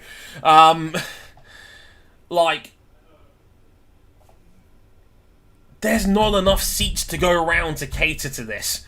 Because, and there's a lot of elements that come into play, right? One, there's only 20 F1 seats. Two, you can make an argument that this is the strongest era of F1 talent we've ever seen. George Russell just got a Mercedes seat while driving for the 8th best team. Lando Norris is a driver of the year contender. Pierre Gasly is superb. Like, Charles Leclerc is superb. Verstappen could be world champion at 24 by the end of the year. Do you know how stacked you have to be if Pierre Gasly is not one of the top 6 or 7 Formula 1 drivers in the sport right now? Like, seriously? Gasly does not make that upper echelon of people because Leclerc, Verstappen, and Norris are all in there, and they're all 24 years old or younger. The median age of Formula 1 right now is 25 and a half. The sport is younger, it's got more talented than it ever has before. There's only 20 seats. We have an abundance of youth talent and there's not enough seats to go around. You cannot make a career in the junior formulas. You can't, because Formula 2 costs £2.5 million a year. Like, it's too expensive. You can't make a name for yourself being a Formula 2 veteran, because then us plebs will log on Twitter and say that guys that have been in Formula 2 for 4 or 5 years aren't good enough to get into Formula 1, because if they were, why didn't they get a seat straight away? Like, you've got 2 years to make it in Formula 2, otherwise you're not an A-plus prospect anymore. Mick Schumacher got there in year 2. Like, George Russell won as a rookie. Charles Leclerc won as a rookie. Like, Esteban Ocon almost didn't make it, and he was a European Formula 3 champion. Lando Norris was excellent first year round, right? And like 2019 had 3 graduates come out of the year. That's rare. That shit is hard.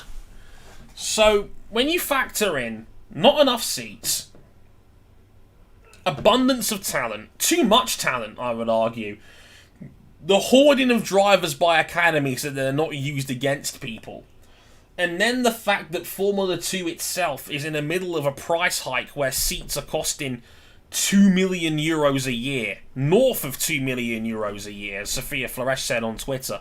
You're looking at 2 to 2.5 million every season to take part. This is what's going to happen. There's going to be crunch. You're going to reach a breaking point.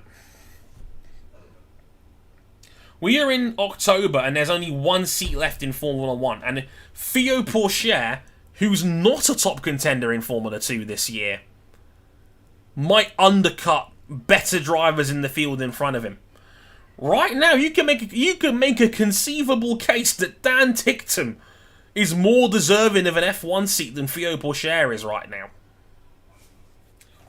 Which is a crazy thought. But here we are. As Colton says in big capital letters in the chat, we've been spoilt. We are absolutely spoilt rotten, and what we're trying to do right now is we're trying to pull Formula 2 drivers out of an active volcano, because that is what that series is right now. Yeah, and that's another great point that JB's made in the chat. The FIA essentially shut down other junior series. When the super license scheme came into play, within a couple of years of them bringing in the license system, they chopped Formula Renault 3.5 off the board. It immediately killed that series. Some superb drivers have come out of Formula Renault 3.5. Carlos Sainz Jr. did. Kevin Magnussen did. Oliver Rowland did at one point or another. I'm sure there's many more you'll put in the chat. That was a superb series, and at one point you could make an argument it was better at producing talent than Formula 1 was. You know? And when the FIA was like, we're not going to give 35 super license points to the Formula Renault 3.5 champ anymore, series died in an instant. Because drivers are like, well, what's the point of me being here? Series became redundant like that. It was a dead series. They killed it. Right there and then. Yeah, Danny Ricciardo came through there as well.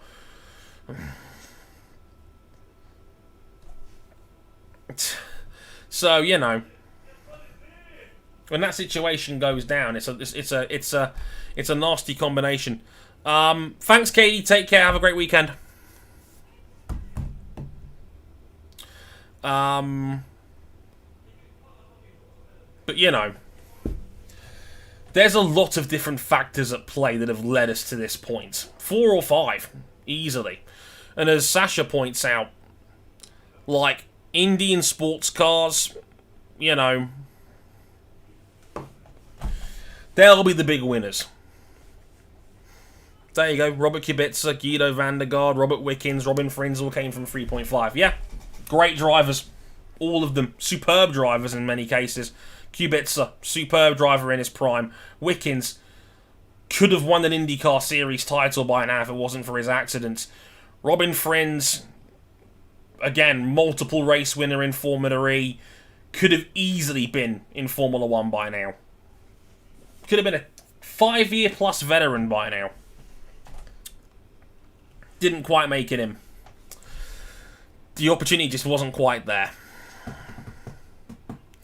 F1 teams are only really going to give chances to their youth academy, and if you don't do Formula 2, you've got no chance. Yeah, you have to do F2 now. Unless you're a massive name who's desperate for it and has come from IndyCar. But you're probably going to have to have won the title now. You'd have to be someone like if Colton Herta or Alex Palou won the IndyCar title and then was like, please hire me F1, because IndyCar does give super license points. But it's how Pato O'Ward missed out. Pato O'Ward was in the Red Bull Academy at one point. But once they found out his Indy Lights points didn't count, he had no chance. It's a mess, to say the least. Absolute goddamn mess.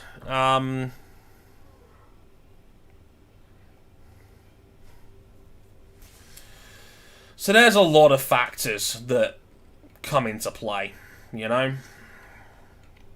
That's got us to this point. And I would say, yeah, wonderful, have the FIA step in and subsidise the cost. But how do you subsidise the cost of 20 Formula 2 cars that cost a million euros each to run? You're asking the FIA to spend $50+ million a year on its junior series. That can't work. That ain't sustainable. You go bankrupt within 10 years. So they need to find a way of making the operation cost cheap as chips. Fix the operation cost and maybe we'll get somewhere. But good luck with that.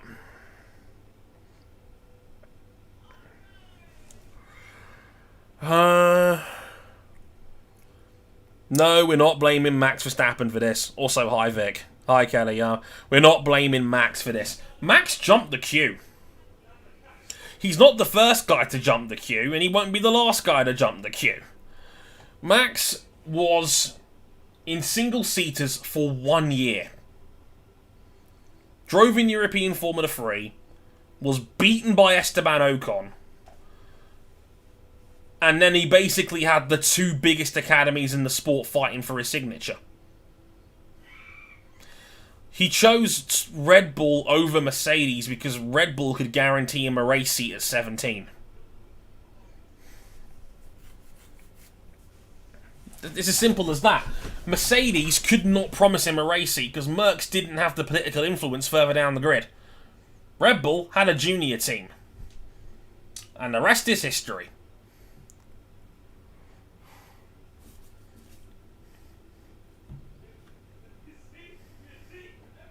Yeah, Lance Stroll skipped F2.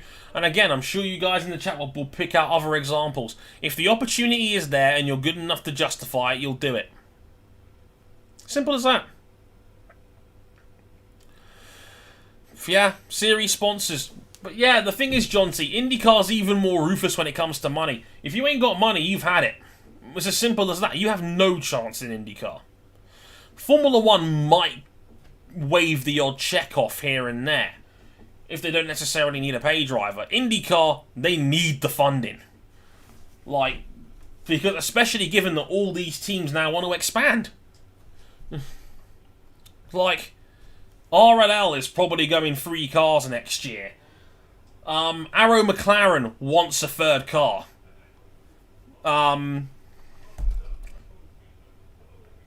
Trying to think who else. Let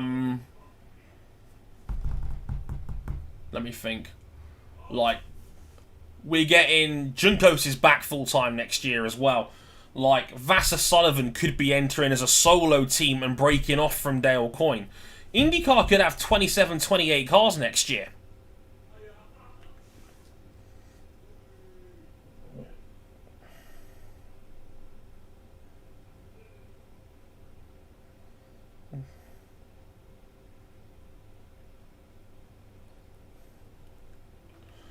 So, you know, it's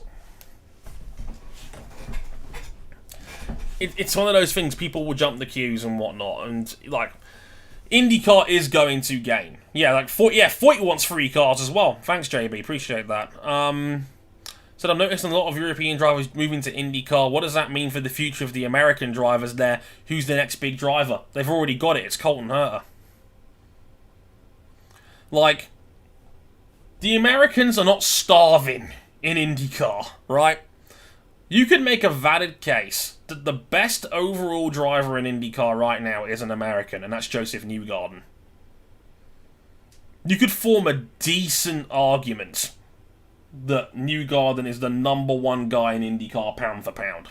Even though he's not won a title in 3 years. He's been runner-up for the last 2. Newgarden can win anywhere, and he's an American. I think the problem is that IndyCar didn't promote the shit out of him when he was champion.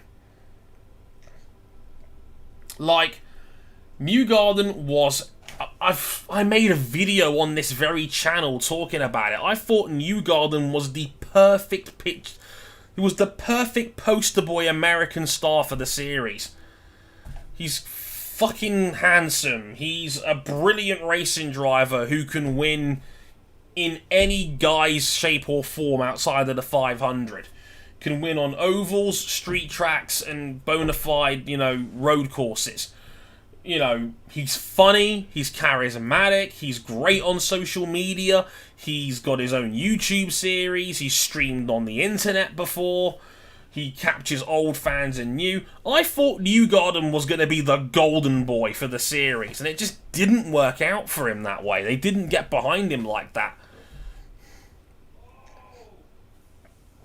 Like, Newgarden could have been a superstar, but I think IndyCar missed the boat on that one. I really did. I think they could have promoted Robert Wickens to the moon from Canada. I thought Wickens and Hinchcliffe was about as wonderful a charismatic team as you could have possibly had, but of course, Wickens' accident held him back, and again, I think they've always done Hinchcliffe dirty in terms of marketing, but hopefully as a broadcaster, if that's going to be his future, they'll use him better there, because he's a fantastic... He's one of the most charismatic dudes in all of motorsport.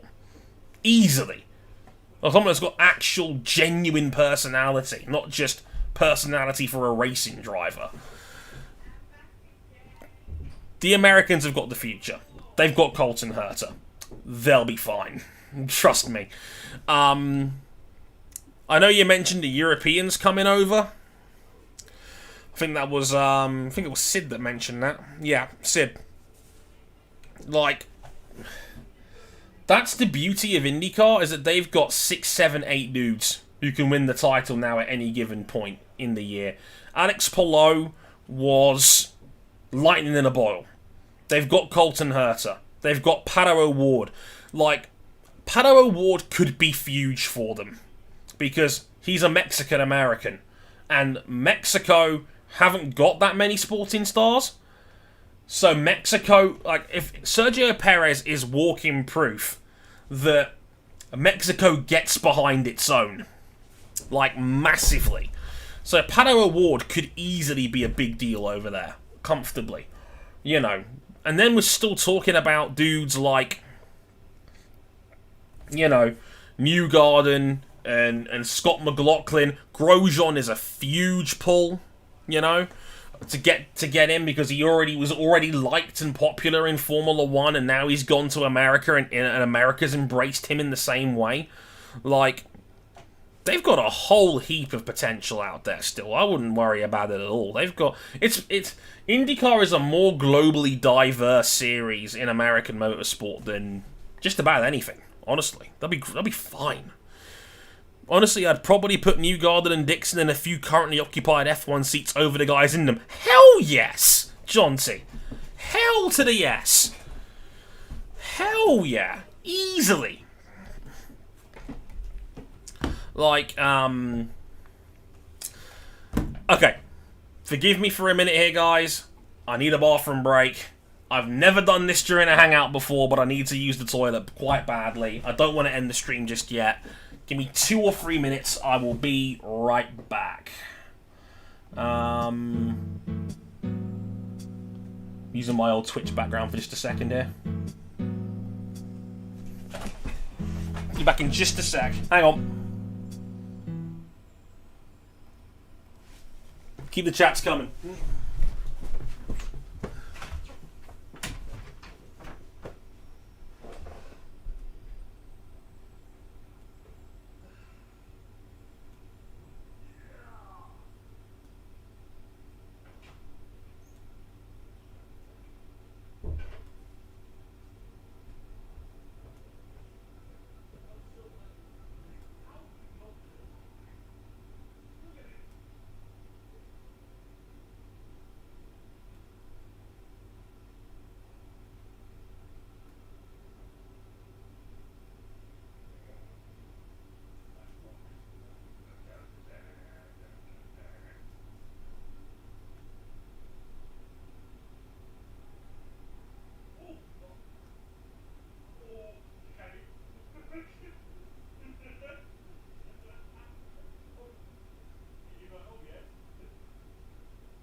Sorry about that, folks. That's never happened. I normally have Scott. I'm normally what do you call it? Scott Hansen in the Iron Blagger. Yeah. Sorry about that. Just catching up on the questions here. Yellow flag. Pit stop. Session stopped. Nice Gran Turismo music.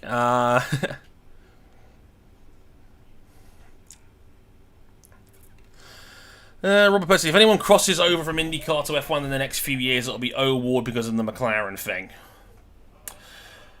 Might do, but both Norris and Ricciardo are tied down for another 2 years. So I think something spectacular would have to happen for that to realistically be a thing.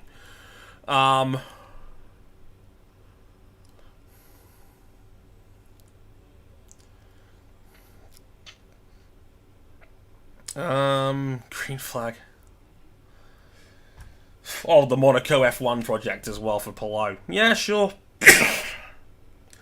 I mean, like I said, I find it hard to believe in any new F1 team getting off the ground because of the entry fee issues. We'll see if the sport truly does want to, you know, wave that off. Will they actually do so? We'll have to wait and see. But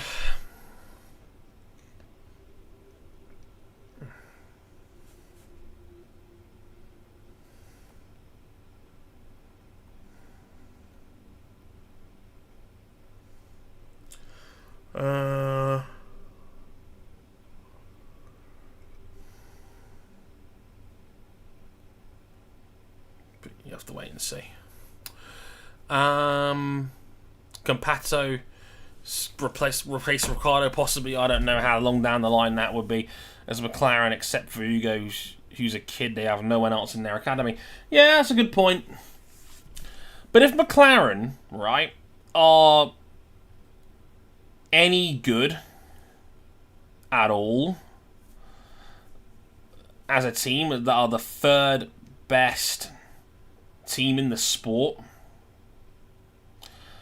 they can get almost whoever they want from Formula One already up and coming, which is probably a safer bet than going on their IndyCar driver. That's how I look at it. Like, taking someone like Pato O'Ward would be a relative gamble compared to a lot of people that it would be in a Formula One paddock already. As I've said before, it's arguably the best Formula One has been ever in terms of talent. When guys like Daniil Kvyat and Nico Hülkenberg can't get in, we've got a damn good sport at the moment. But hey, we'll have to wait and see. Yeah, no one's basically crossing over to F1 until they free up testing, which is never going to happen. Yep. Remember those Andretti Sauber rumours a few weeks ago? Whatever happened to that? I don't think it was ever a serious rumour. I think some of the press got a bit rowdy, and I think some fan accounts just dropped a rumour and people ran with it. Andretti does want to have a Formula One team, but it's got to be at the right price. And I'm not sure how badly Sauber want to sell up.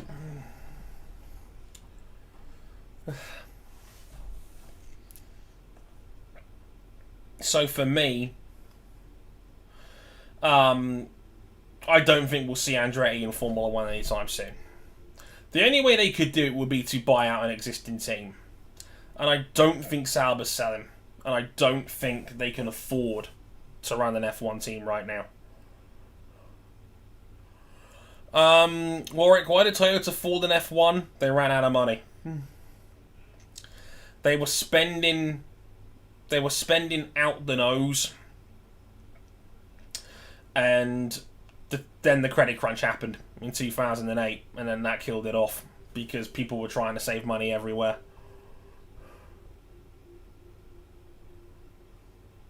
Hate to say it, but there have always been drivers on the outside looking in, even when there were 12 or 13 teams on the grid, even in the 80s. One, this is not the 80s. And two, there are drivers that are liked and admired and genuinely highly rated in even bottom ranking teams.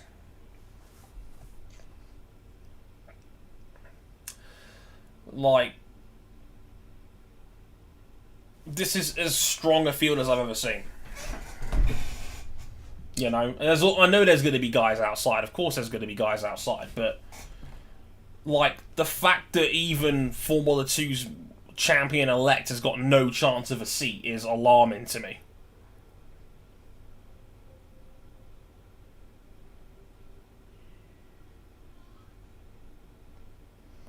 And Andretti's not going to talk to Haas because Haas have already got their majority stakeholder. He's funding one of their seats for his son.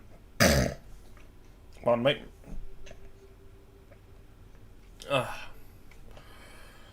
But, you know. Haas ain't going to sell. It's now a pet project for Mazepin, so... Sid saying, why is F1 so interested in having street circuits for races? Because they think bringing the sport to the masses on the streets and getting local interest is cooler. Easy. Like, a lot of countries don't have these big infrastructures to have FIA Grade 1 racetracks.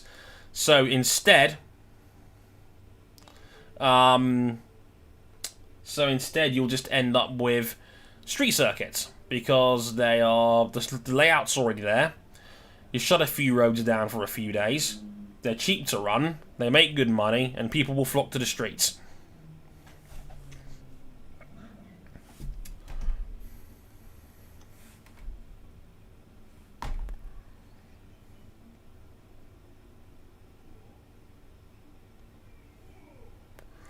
Surely Penske would be able to put together enough money and resources to enter F1. The Penske Corporation makes an insane amount of money every year. Why would they want to go on F1? Where they're going to lose money, massive amounts of money, unless they're in the top three. You'd have to spend hundreds and hundreds of millions of pounds to get a foothold in Formula 1. And there's no guarantee you'd even make it to the top of the sport and make a return on that investment. Formula 1, right now, is a black hole for money. The whole sport needs to be cheaper. It needs to do more from a cost cap standpoint. It needs to do more from a resources standpoint to help the smaller teams out.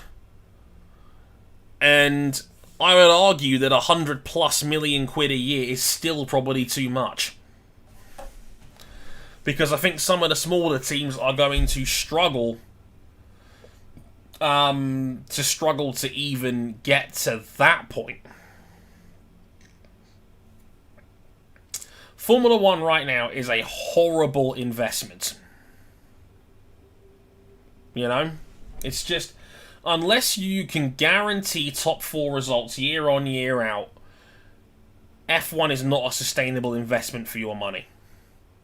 So why would you go into F1 when you can own and dominate the series that you've got?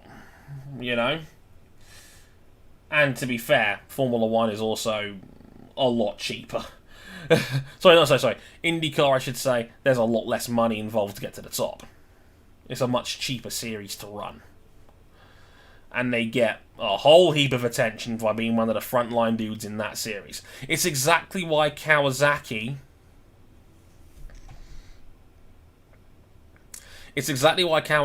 didn't bother coming back to Motogp even after Jonathan Rea started winning them championships on a regular basis. Because Motogp is 10 times more expensive than World Superbikes. Because World Superbikes is based off production machines. You can walk into a showroom and buy 90% of what you see on a track. MotoGP is custom-built prototypes. You know, so... It's the same principle. Like, Kawasaki quit MotoGP after the credit crunch because they didn't want to spend like 70 million a year developing prototypes that they couldn't sell on a Monday. Jonathan Ray's far more valuable to Kawasaki because he could sell superbikes.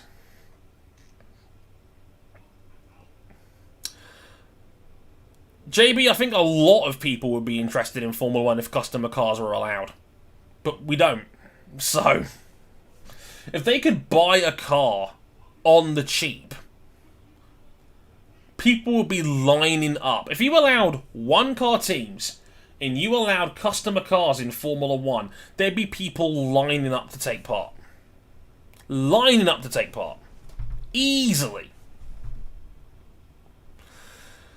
But we don't. You can only buy a certain amount of parts off the shelf. So, because this sport is not serious, it's unserious, and it doesn't really want more participation, this is what we're stuck with. Yeah, Colton, I wouldn't even, like, I like the cost cap. I'm with Zach Brown. I would want the cost cap to be even smaller. I think 120 million euros would be a way to go. Give smaller teams the opportunity to spend up to the cap. Because I know with a 120 million pound cap, like, I think the smaller teams could actually spend up to that amount.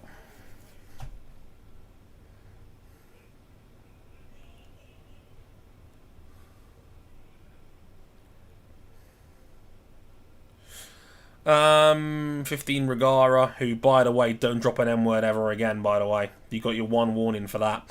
What was the most egregious rankings on the 2020 Autosport, if there was any? Last year, Valtteri Bottas was ranked 12. It's an inside joke now that might not ever see the light of day, but when I found out Valtteri Bottas was 12th, it nearly broke me. I hope one day we get to release it, because it's still funny. Also, we joke about how effed up the Autosport rankings are year on year. Last year's was particularly egregious because Japanese motorsport was almost completely unfeatured. And that was the first time I raised an eyebrow culturally at how Autosport have conducted their list.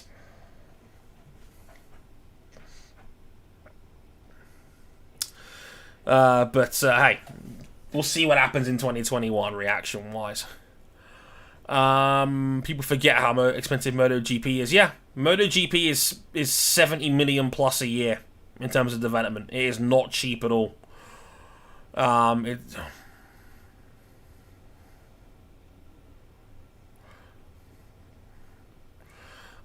James Pilbeam, I don't feel like F1 is really the place for a full customer car.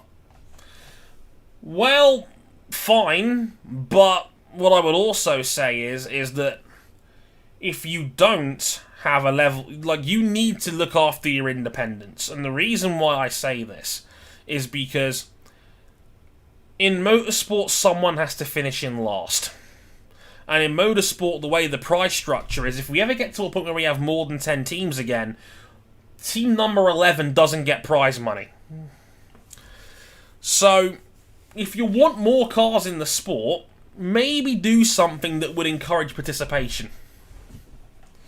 And yeah, customer cars are probably never going to win anything.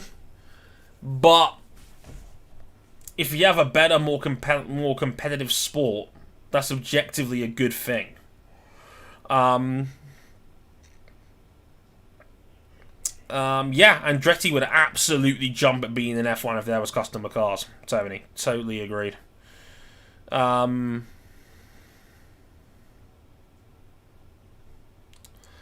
Last year's list made me down a whole bottle of Hennessy in anger. That's our Tony. if you don't mind speculating, do we have any hope for Aston Martin for next year? I was hopeful for this year, but side face. Hard to say.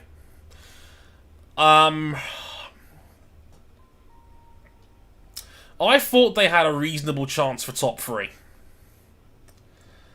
The problem is that Aston Martin are kind of in a logjam. They're building a new factory. They want to have a 1,000-person team by the time that's fully built and ready to go. That's not going to be for a couple of years yet. The pandemic basically delayed them building the factory for a good year, right? We only just saw the pictures of Lawrence Stroll and the JCBs like a couple of weeks ago. I'm not sure Sebastian Vettel will be in Formula 1 in 2 more years' time. That's why there was healthy speculation on our Discord server that essentially they said that Vettel might retire at the end of this season. Obviously, that's not going to happen now because we've confirmed that he's going to be there for next year. But by the time that expansion comes along and is ready to go and they're seeing the benefits from this, it could be 3 or 4, 5 years down the line. And the sport could be completely different from a competitive standpoint by the time we get to that point. Because remember, from a technical standpoint, this year was never meant to happen. We were meant to be in the new cars by now, but because of the pandemic, we're a year behind.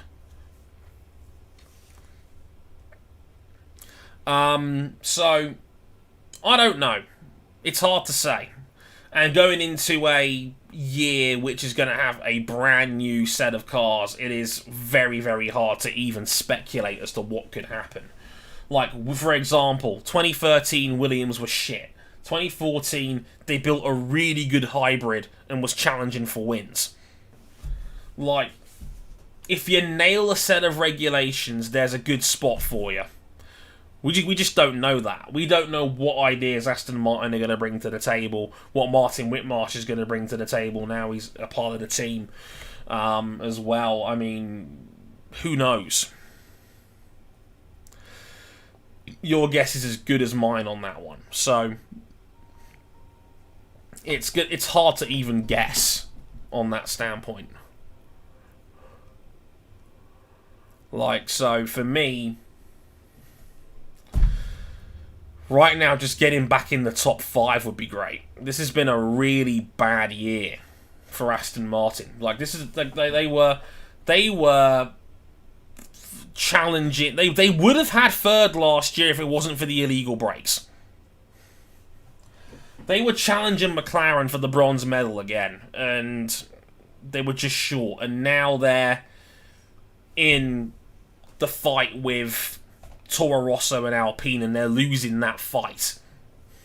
So, you know, the team has taken a big step backwards this year. Their car design let them down from the start, and they've never really recovered from that, despite a few occasional moments of upside, i.e. Vettel's, well, 1 podium. It should have been 2.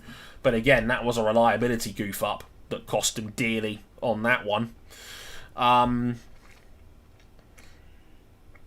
So, again, we got to wait and see. But sadly, there's not a lot to like about Aston Martin for now. They could be a team to watch in 3 or 4 years' time, but not now. How good are Williams and McLaren really at the moment, says Marlene? It's hard to say with Williams because people are so high on George Russell. It's almost like I'm now questioning where the bar is between him and Nicholas Latifi. Latifi's a solid driver. I think Latifi's definitely improved. And I think that he's a better racing driver than we give him credit for. It's just that George Russell is probably really, really good. That's also a part of the problem. Like, so is the performance baseline of the car more like Russell or is it more like Latifi? We don't know because it's hard to evaluate driver quality, especially on the bottom end teams where points finishes are harder to come by. Because we all know that George Russell got a myriad of different circumstances as to how he got that podium finish in Belgium. But they're now in the points semi-frequently. So, it's hard to get a read on it, to be honest with you. McLaren?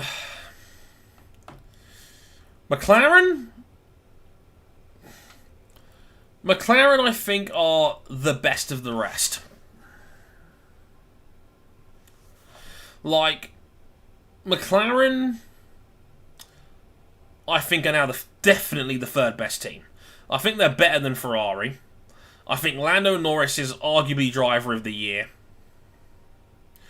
I think that they have a very solid team. You know, Ricciardo is starting to find his footing at McLaren now, which is good.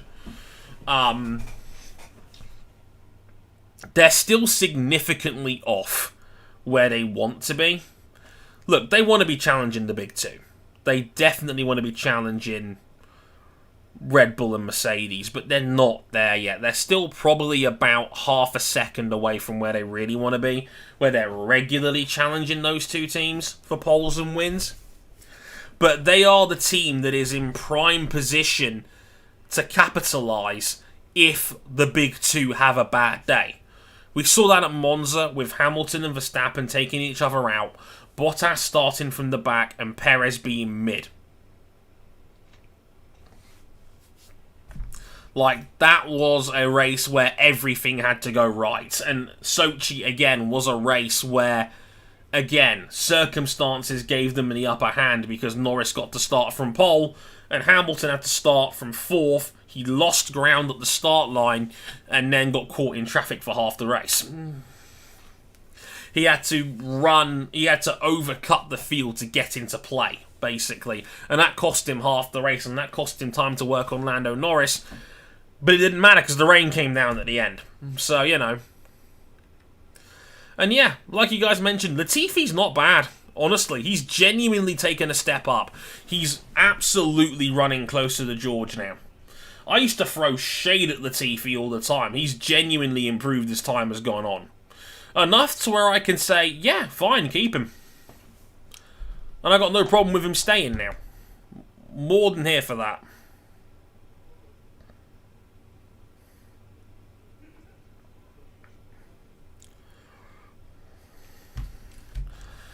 Ferrari's cornering is better than McLaren, but that is with a lot more money put into the chassis without having to fit a new engine. Yeah, Ferrari is stronger on tracks that have a lot more mechanical grip.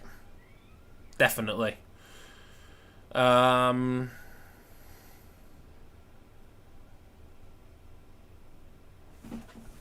yeah, you know. Ferrari does have like a genuine ace in the hole when it comes to that. Game plan wise, but you know, that works. Let's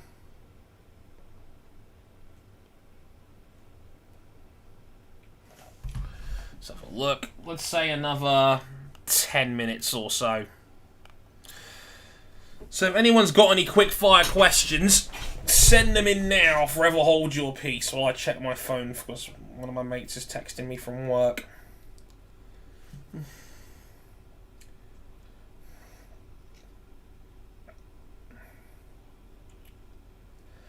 Where do I see Haas next year? Probably at the bottom, James. Like, they have to nail these regulations, and I don't think they've got the money and the resources to do so. I think they're really struggling. Like, Mazepin was allegedly, like, Dimitri Mazepin was allegedly the only reason Haas were kept afloat. If it wasn't Nikita Mazepin and his dad's funding, Haas might not be here right now.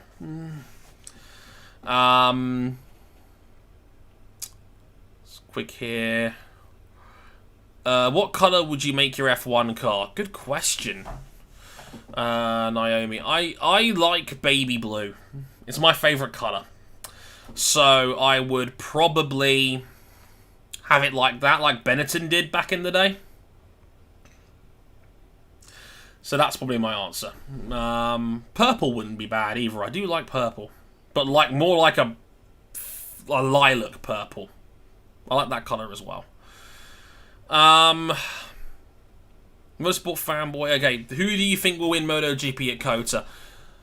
I honestly think Bagnaia might win again. It would not surprise me if Bagnaia took a hat-trick, especially if the rumours about potential thunderstorms in the area play up. They're saying it could rain tomorrow as well, so we'll have to wait and see how that plays out with changeable conditions. Marquez has always got a chance, but I think Francisco Bagnaia is favourite, especially if it stays dry. If it rains, all bets are off. But I honestly think Bagnaia gets a hat-trick. I really do. I don't think Marquez has got the arm in it for an entire race. Like I said, unless it rains. His wet weather pace looks exceptional. Why do you have Newcastle United wallpaper, says John T. I had this room done up about 15 years ago. I've not changed the fundamental layout of my room in terms of like design briefs since like 2005. It wasn't intentionally done to be like Newcastle United. It was just nice looking wallpaper that just happens to be black and cream. It looks like I'm in a mental hospital, unfortunately. Like those old memes of what they think those like prison wards look like. Yeah,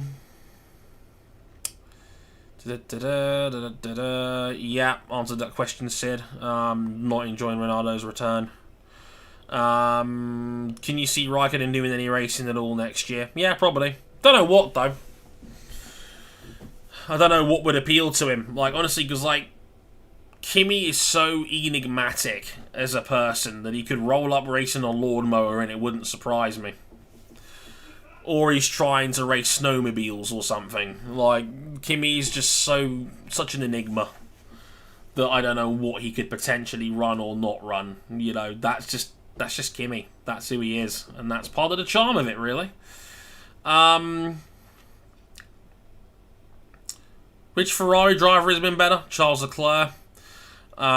Which Aston Martin driver has been better? Sebastian Vettel.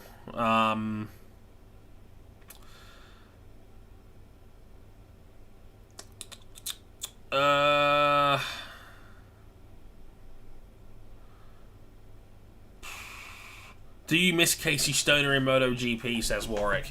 Yeah, I do. Casey Stoner is one of the most unique, gifted talents I've ever seen in motorsport. Like, dead serious.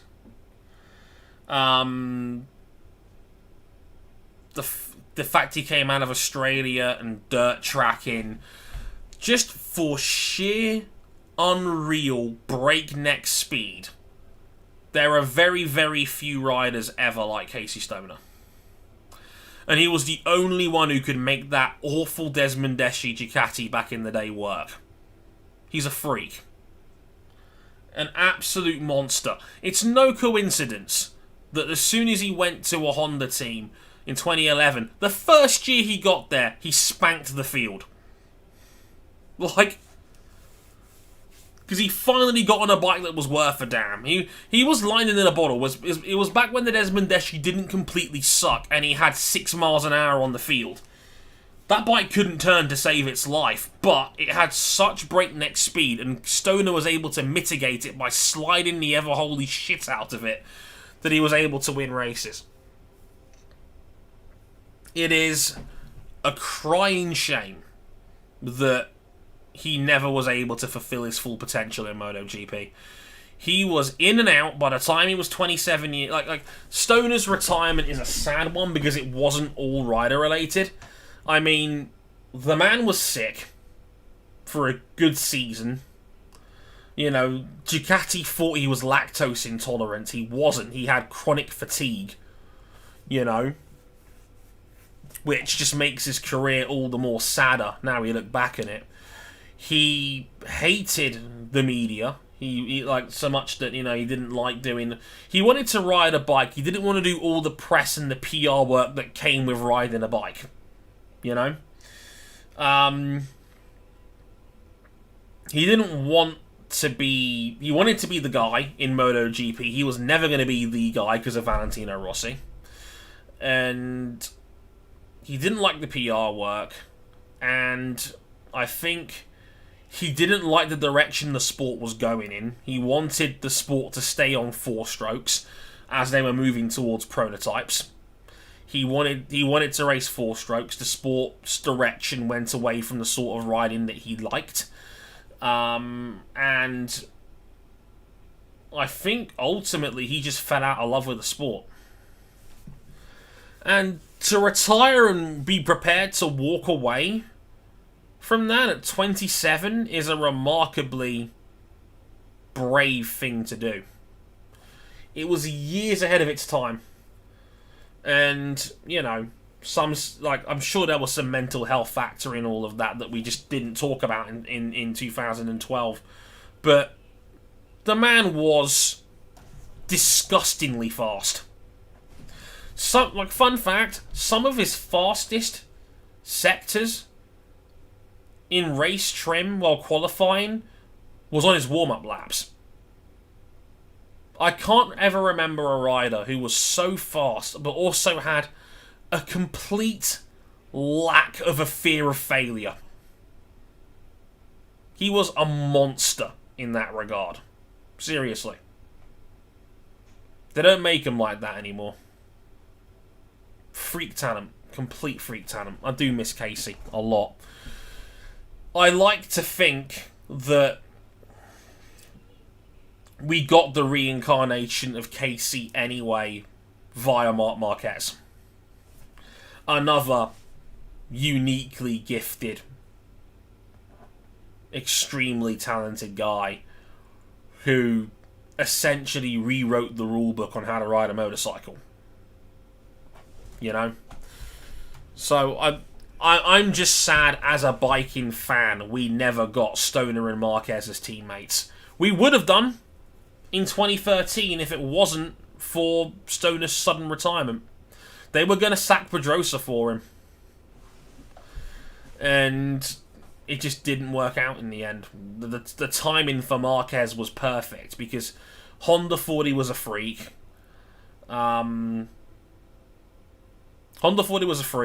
Livio Suppo was spoilt for talent. Because the thing is, they could have bumped up Jonathan Rea.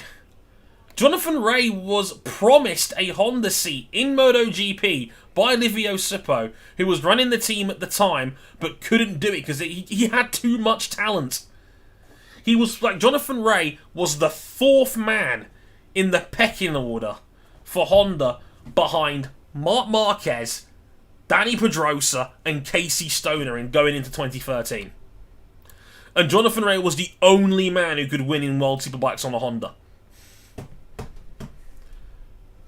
How talented do you have to be if Jonathan Rea is your 4th most talented rider? 4th. Think about that. It's ridiculous. And Jonathan Rea, the greatest superbike rider of all time. It's outrageous. Yeah, they bent the rules to get him in. Viandra's absolutely spot on. Back then, you couldn't be a MotoGP rider until you were 21 years old. But Marquez debuted at 20 because they bent the rules so that if you were Moto2 champion the year before, you could go up and bypass the age limit. The sign of the 2 biggest freak talents of recent times, Marc Marquez and Fabio Guadaro, both had the rulebooks bent in their favour. Because Fabio Quartararo they bent the rules of Moto 3 to get him in as a 15-year-old. He won the Junior World Championship. He dominated that championship. And he was going to miss the first 4 rounds in Moto 3 the following season. But then Dorna bent the rules saying, well, if you've won the CEV title, you can go into Moto 3 even if you're not 16.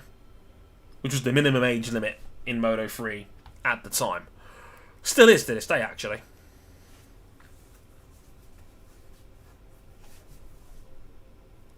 But, yeah, you know. Nah, Casey Stoner was a beast. Go out of your way to watch some of his old races, because you watch Casey and you just go, what a freak. My God.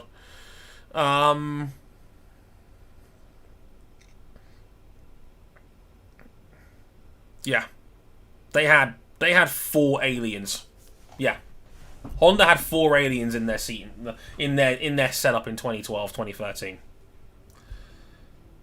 You had the reigning world champion going into 2012.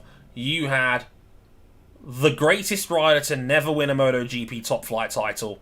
You had the most hyped junior prospect ever.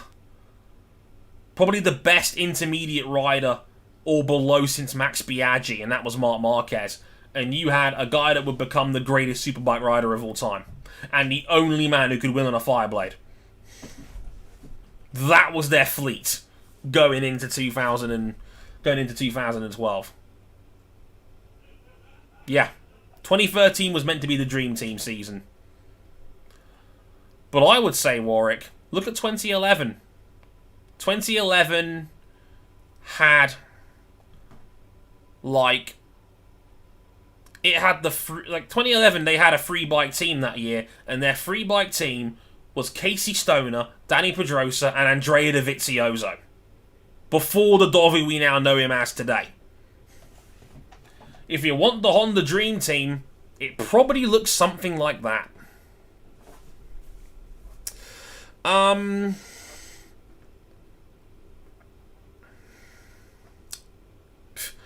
What's your outlook on Mark and Honda in 2002? So, they should be a lot better, They should be a lot better. Mark, in my opinion, needs a full off-season to get his arm back to 100%. Because I don't think people have realised just how fucked up his arm actually got. And I just think Honda needs a complete reset on their development. They've put all their eggs in the basket of Marquez, and now Marquez has been out of action for a year plus. They don't know what to do with their bikes. It's that simple. So I think they should be stronger next year. Definitely. Have I ever watched Speedway? Yeah, a little bit, but not for me. Ironically, back when Bike Live was back in its old home, over on Downforce Radio, we had one of our co-hosts, Rebecca James, world's biggest Speedway fan. She had to find a way to get Speedway in almost every show we did back in Downforce, and I was just not interested. I know Lewis watched it a little bit. I didn't watch it at all. Bex absolutely adored.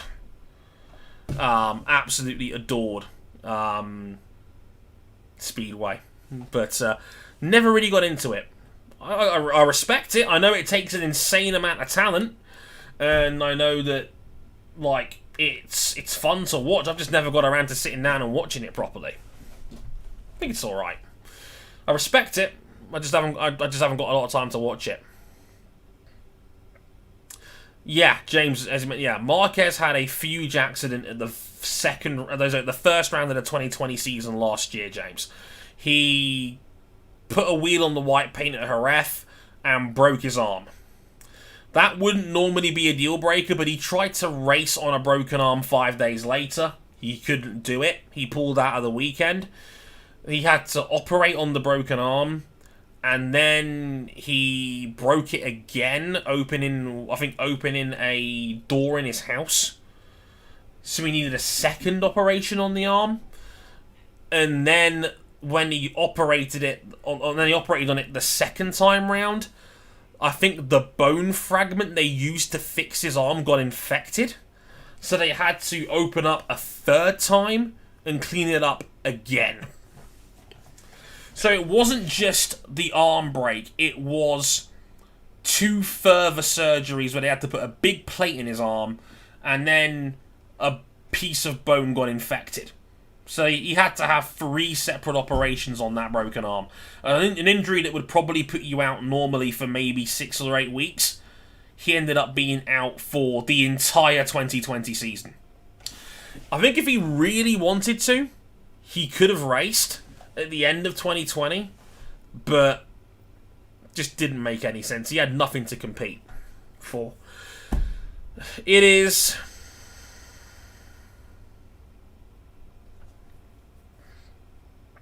It was, for MotoGP terms, I talked about it earlier in the stream, how in MotoGP you get a lot more of the medium sort of injuries, like the broken arms and the collarbones and scalpioids and legs and ankles, etc. He had a bad broken arm and then a freakishly awful recovery from said broken arm, which I guess would be the most Marc Marquez way of doing things. You ride in a spectacular manner, and then you get injured in a spectacular manner, which essentially has cost him 2 years of his career. For a guy that has 8 world championships and is 1 away from Valentino Rossi.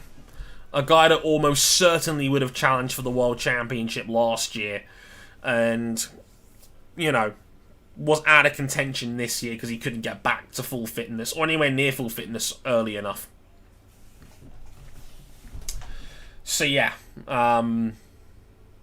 it would be the most Marc Marquez thing imaginable for that to happen to him in that sense. The man's won a Grand Prix. That man won at the Saxon Ring despite his arm basically falling out. I know he's busted round the Saxon Ring in any track that's majority anti-clockwise, but yeah, it is a rough injury. Marquez is still not 100% now, like a year and a half later. Crazy stuff. Thankfully, he's on the mend. And I said, I think a full off-season, once the season ends this year in November, barring anything further in terms of accidents, I think another year out, I think another off-season will do him good. I think what he needs is just time to rest and recover. You can't do that on the MotoGP calendar week in, week out when you're doing these incredibly physically demanding, 45-minute Grand Prix every week or second week. It's ridiculous.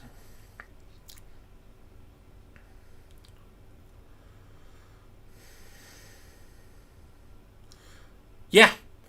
And even before he broke that arm, he had made so many saves on his left elbow. By 2018, you could pop his arm in and out of joint. Scott Redding did it to him when he celebrated his 2018 world title on the pool table. When he won that title, Scott Redding slapped him on the shoulder so hard it popped his arm out. They had to get him on the ground and pop it back in. I think he had to have a surgery on his shoulder to fix it, but because, again, he's the only guy that is able to really consistently save the bike on his knee and elbow. But that puts a lot of physical stress on your arm and your knees. And the terrifying thing is, we are still talking about a guy who's 28 years old. He's got plenty more time left if he wants it. We'll have to wait and see. I mean, James, I think you're right to a degree, though. He might not ever be back to 100% completely. We'll have to wait and see as time goes on. But, in layman's terms, like, the funny thing is, though, he had that busted arm surgery, only came back half fit for pre-season, and then would go on to have one of the greatest seasons in the history of motorsport. A 19-race MotoGP season where he won 12 times, had 6 second places, and 1 DNF ever.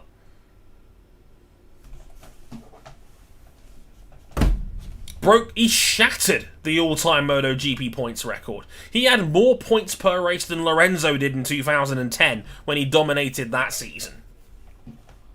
Like, I wish more people were MotoGP fans, because I think we'd have I guarantee you, if people truly understood how good Marc Marquez is, he would be the pound-for-pound undisputed king of motorsport. I wrote about it in The Kick, I've said it in public posts, I think he's the most spectacular talent I've ever seen in motorsport. Period. Point blank. No questions asked. If you don't believe me, Google Marc Marquez's 2019 MotoGP season. Because James is asking. 2019. I guarantee you, if Lewis Hamilton or anyone had a Formula 1 season like Marc Marquez had in MotoGP in 2019, they'd have ripped their nuts off.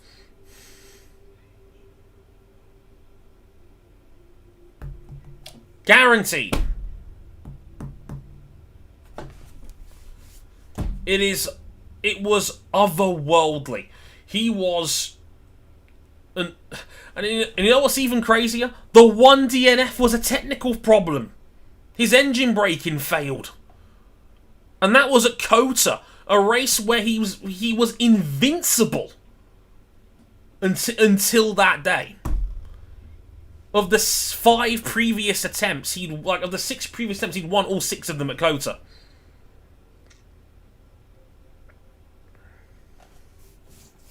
Yeah, he almost single-handedly won Honda the Triple Crown on his own. Rider's title, team's title, manufacturer's title. Like, Jorge Lorenzo was this is not no scrub. This was Jorge Lorenzo is his teammate that season. One of the best riders ever. Like, Lorenzo right now is like one of the 5 best riders that's ever walked this earth. Right? It is unfathomable how good that 2019 Marquez season is. It's the greatest motorsport season I've ever seen in my lifetime.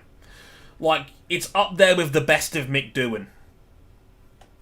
It's up there with Lorenzo in 2010 when he didn't finish a race lower than 4th.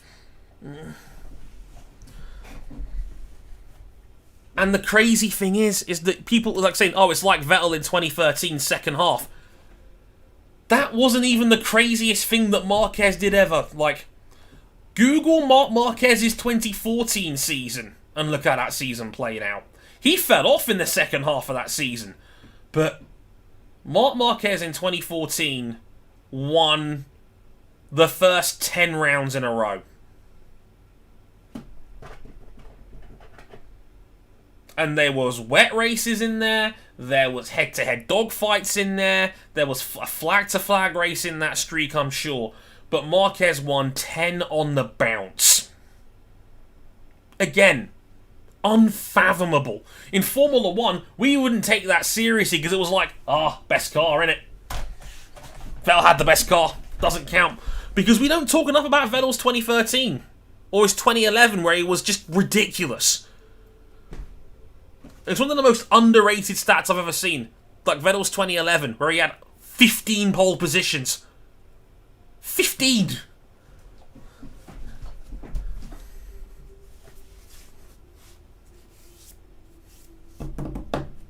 That's the best one from Carlton on Marquez's 2019 season. Marquez, on his own, scored 420 points Ducati as a team scored 445.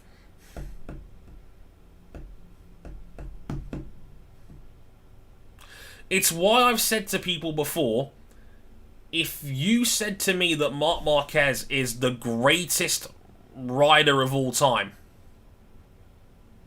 I wouldn't laugh you out of the room. I would say you've got an argument. I think he's second all time. I think he's second to Valentino. Because Valentino is, again, just... Valentino had half a decade where he was virtually unstoppable. Again, I wrote about it. It's in the kick. Check it out if you haven't already. But Marc Marquez is the only guy I would even entertain in that conversation. And I didn't think I'd ever see another Valentino. Marquez is close. Marquez is damn close. From the superhuman saves to the 10-race win streak in 2014 to arguably the greatest modern season in motorsport to the knee and elbow saves to the all-time pole position record he's got now. I think he's got something like 70 in all classes, Marc Marquez.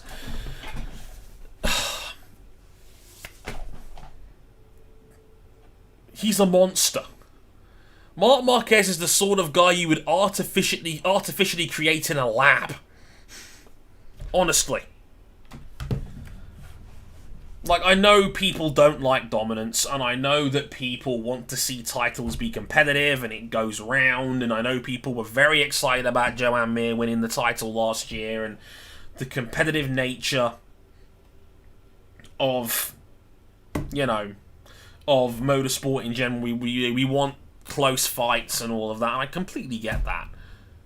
Sometimes you've just got to take your hat off and say, that guy's just ridiculous.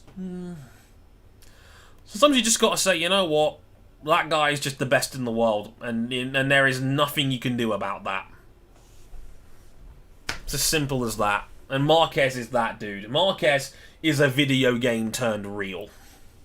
That's the greatest compliment I can pay him, and the fact he celebrated one of his world titles by recreating a video game kind of said it all. That's exactly what Marquez is. The fact I'm seeing people blown away by his stats in the chat says it all. These guys aren't even bike fans on a regular basis. You know.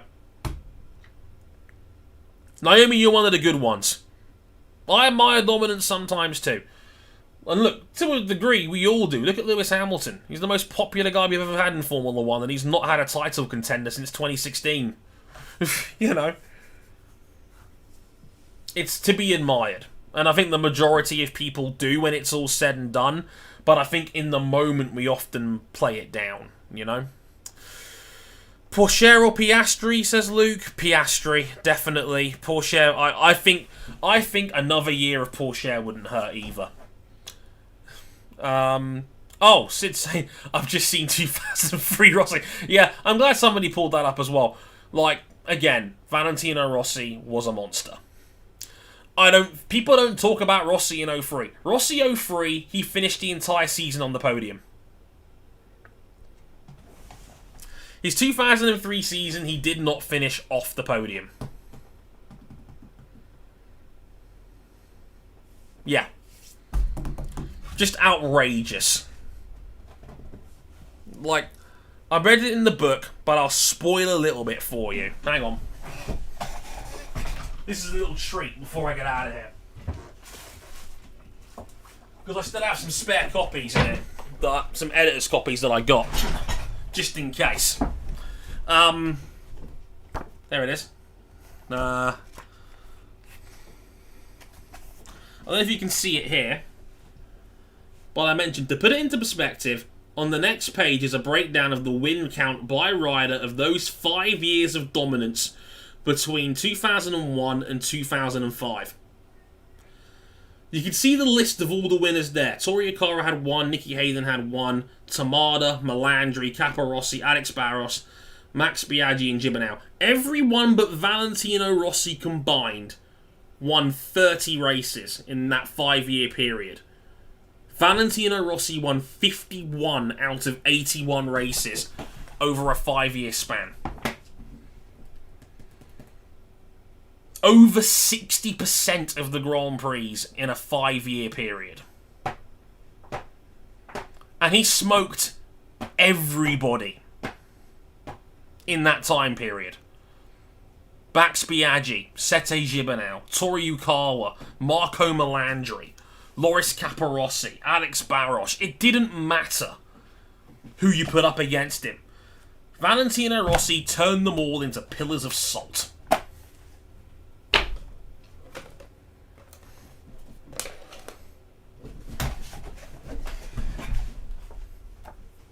That is just... In the context of MotoGP, the sport had, like, the last 30 years has basically been Doohan, Rossi, a bit of Lorenzo, a little bit of Stoner, and then for a while it's been Marquez. It's almost like we've had chapters of it all.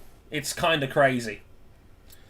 But yeah, if you want to read more about it in that sense, check it out, The Kick, How MotoGP Shook the World, on Amazon, if you want to check that out.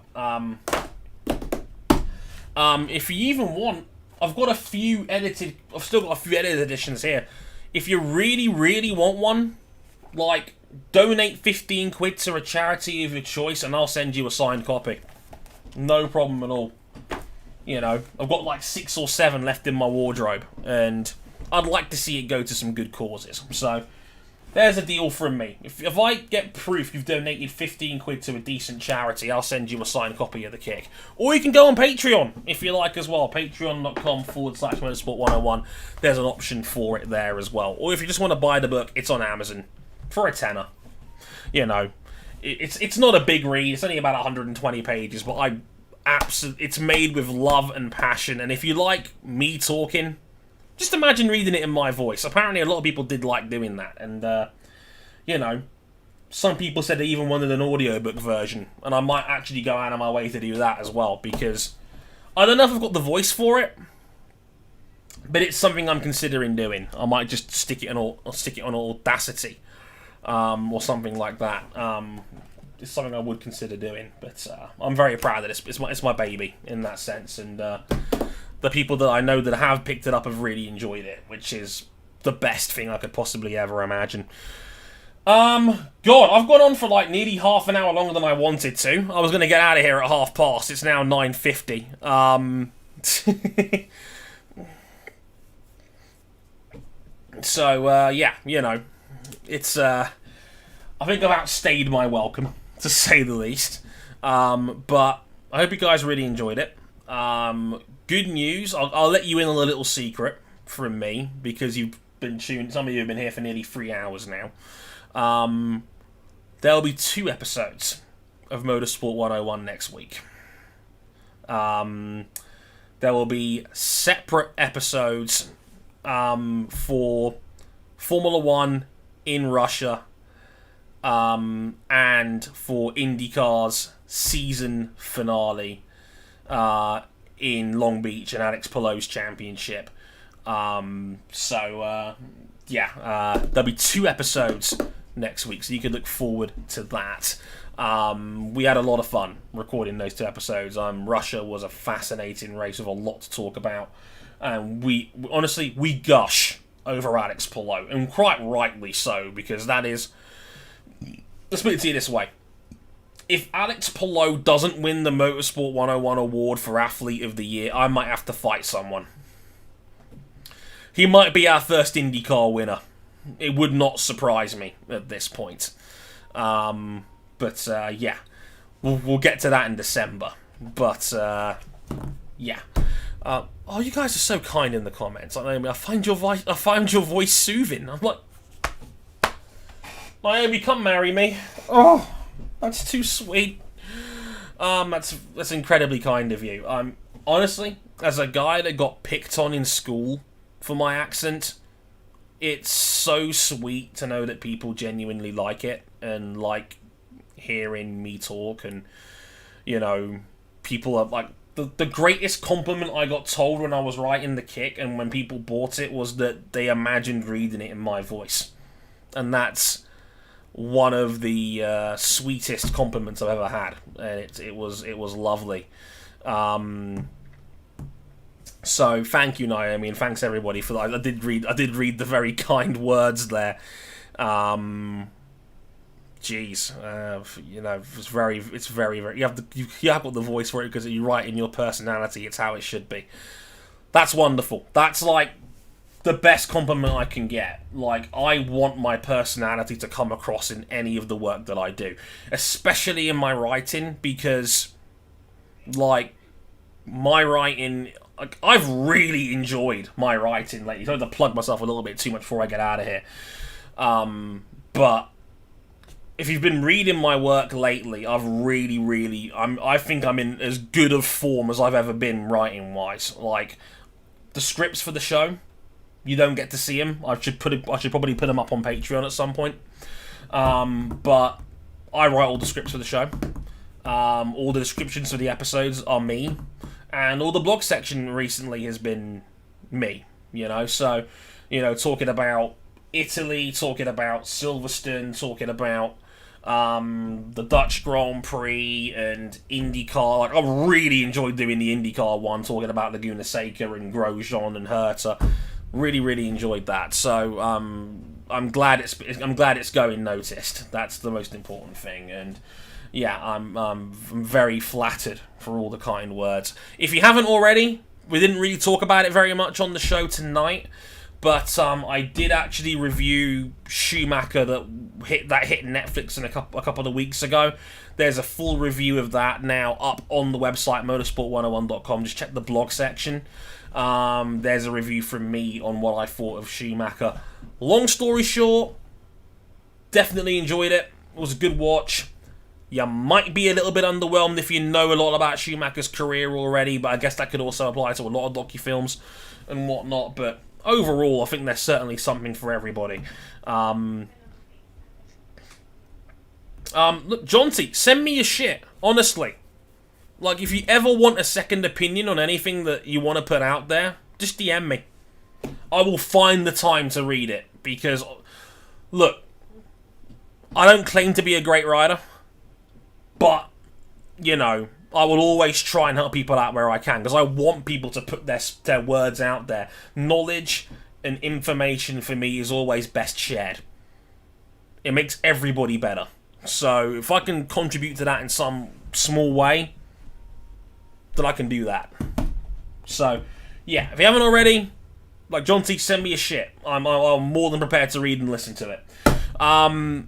Schumacher review is on the website right now. Check the Twitter as well, because I retweeted it there as well. It's on the M101 Twitter account at Motorsport101. Sorry, Motorsport_101, I should say. Thank you. If you like me on social media and you want to hear more of me and my general thoughts on the world, you can follow me at Harrison101HD. You can follow me on there. And please keep listening to the show. And if you enjoy Motorsport 101, talk about it. Share it. Send it to your friends. Like, I want more people listening to the show. I love the community we've got. We just need more people listening, more than anything else. And that's partly our fault, because we are not as good at social media as other places are. That's on me. But if you like it, retweet it, share it, all that good stuff, let the world know it's out there.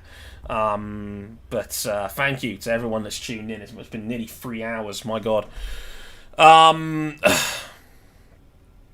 But thank you all so much for that. I do really appreciate it. I could sit here for another hour listening to you. Thanks, James. You guys are so kind, so kind. You spoil me. Your accent sounds cool and level-headed. Thank you, man. And I said, so kind. And for Vaxtra, your stream's always very good and got people invested as well. Thank you, man. There's still 20 plus of you here, and it's like nearly 10 p.m. UK time. Just put it this way, saying, damn, I didn't even realise how invested I am. Your blog posts are unironically the best pieces of written media in motorsport. Marlene, that's so sweet. Thank you. That's so kind. Very, very sweet of you. Thank you, guys. You're incredibly kind. Yeah, what can I say?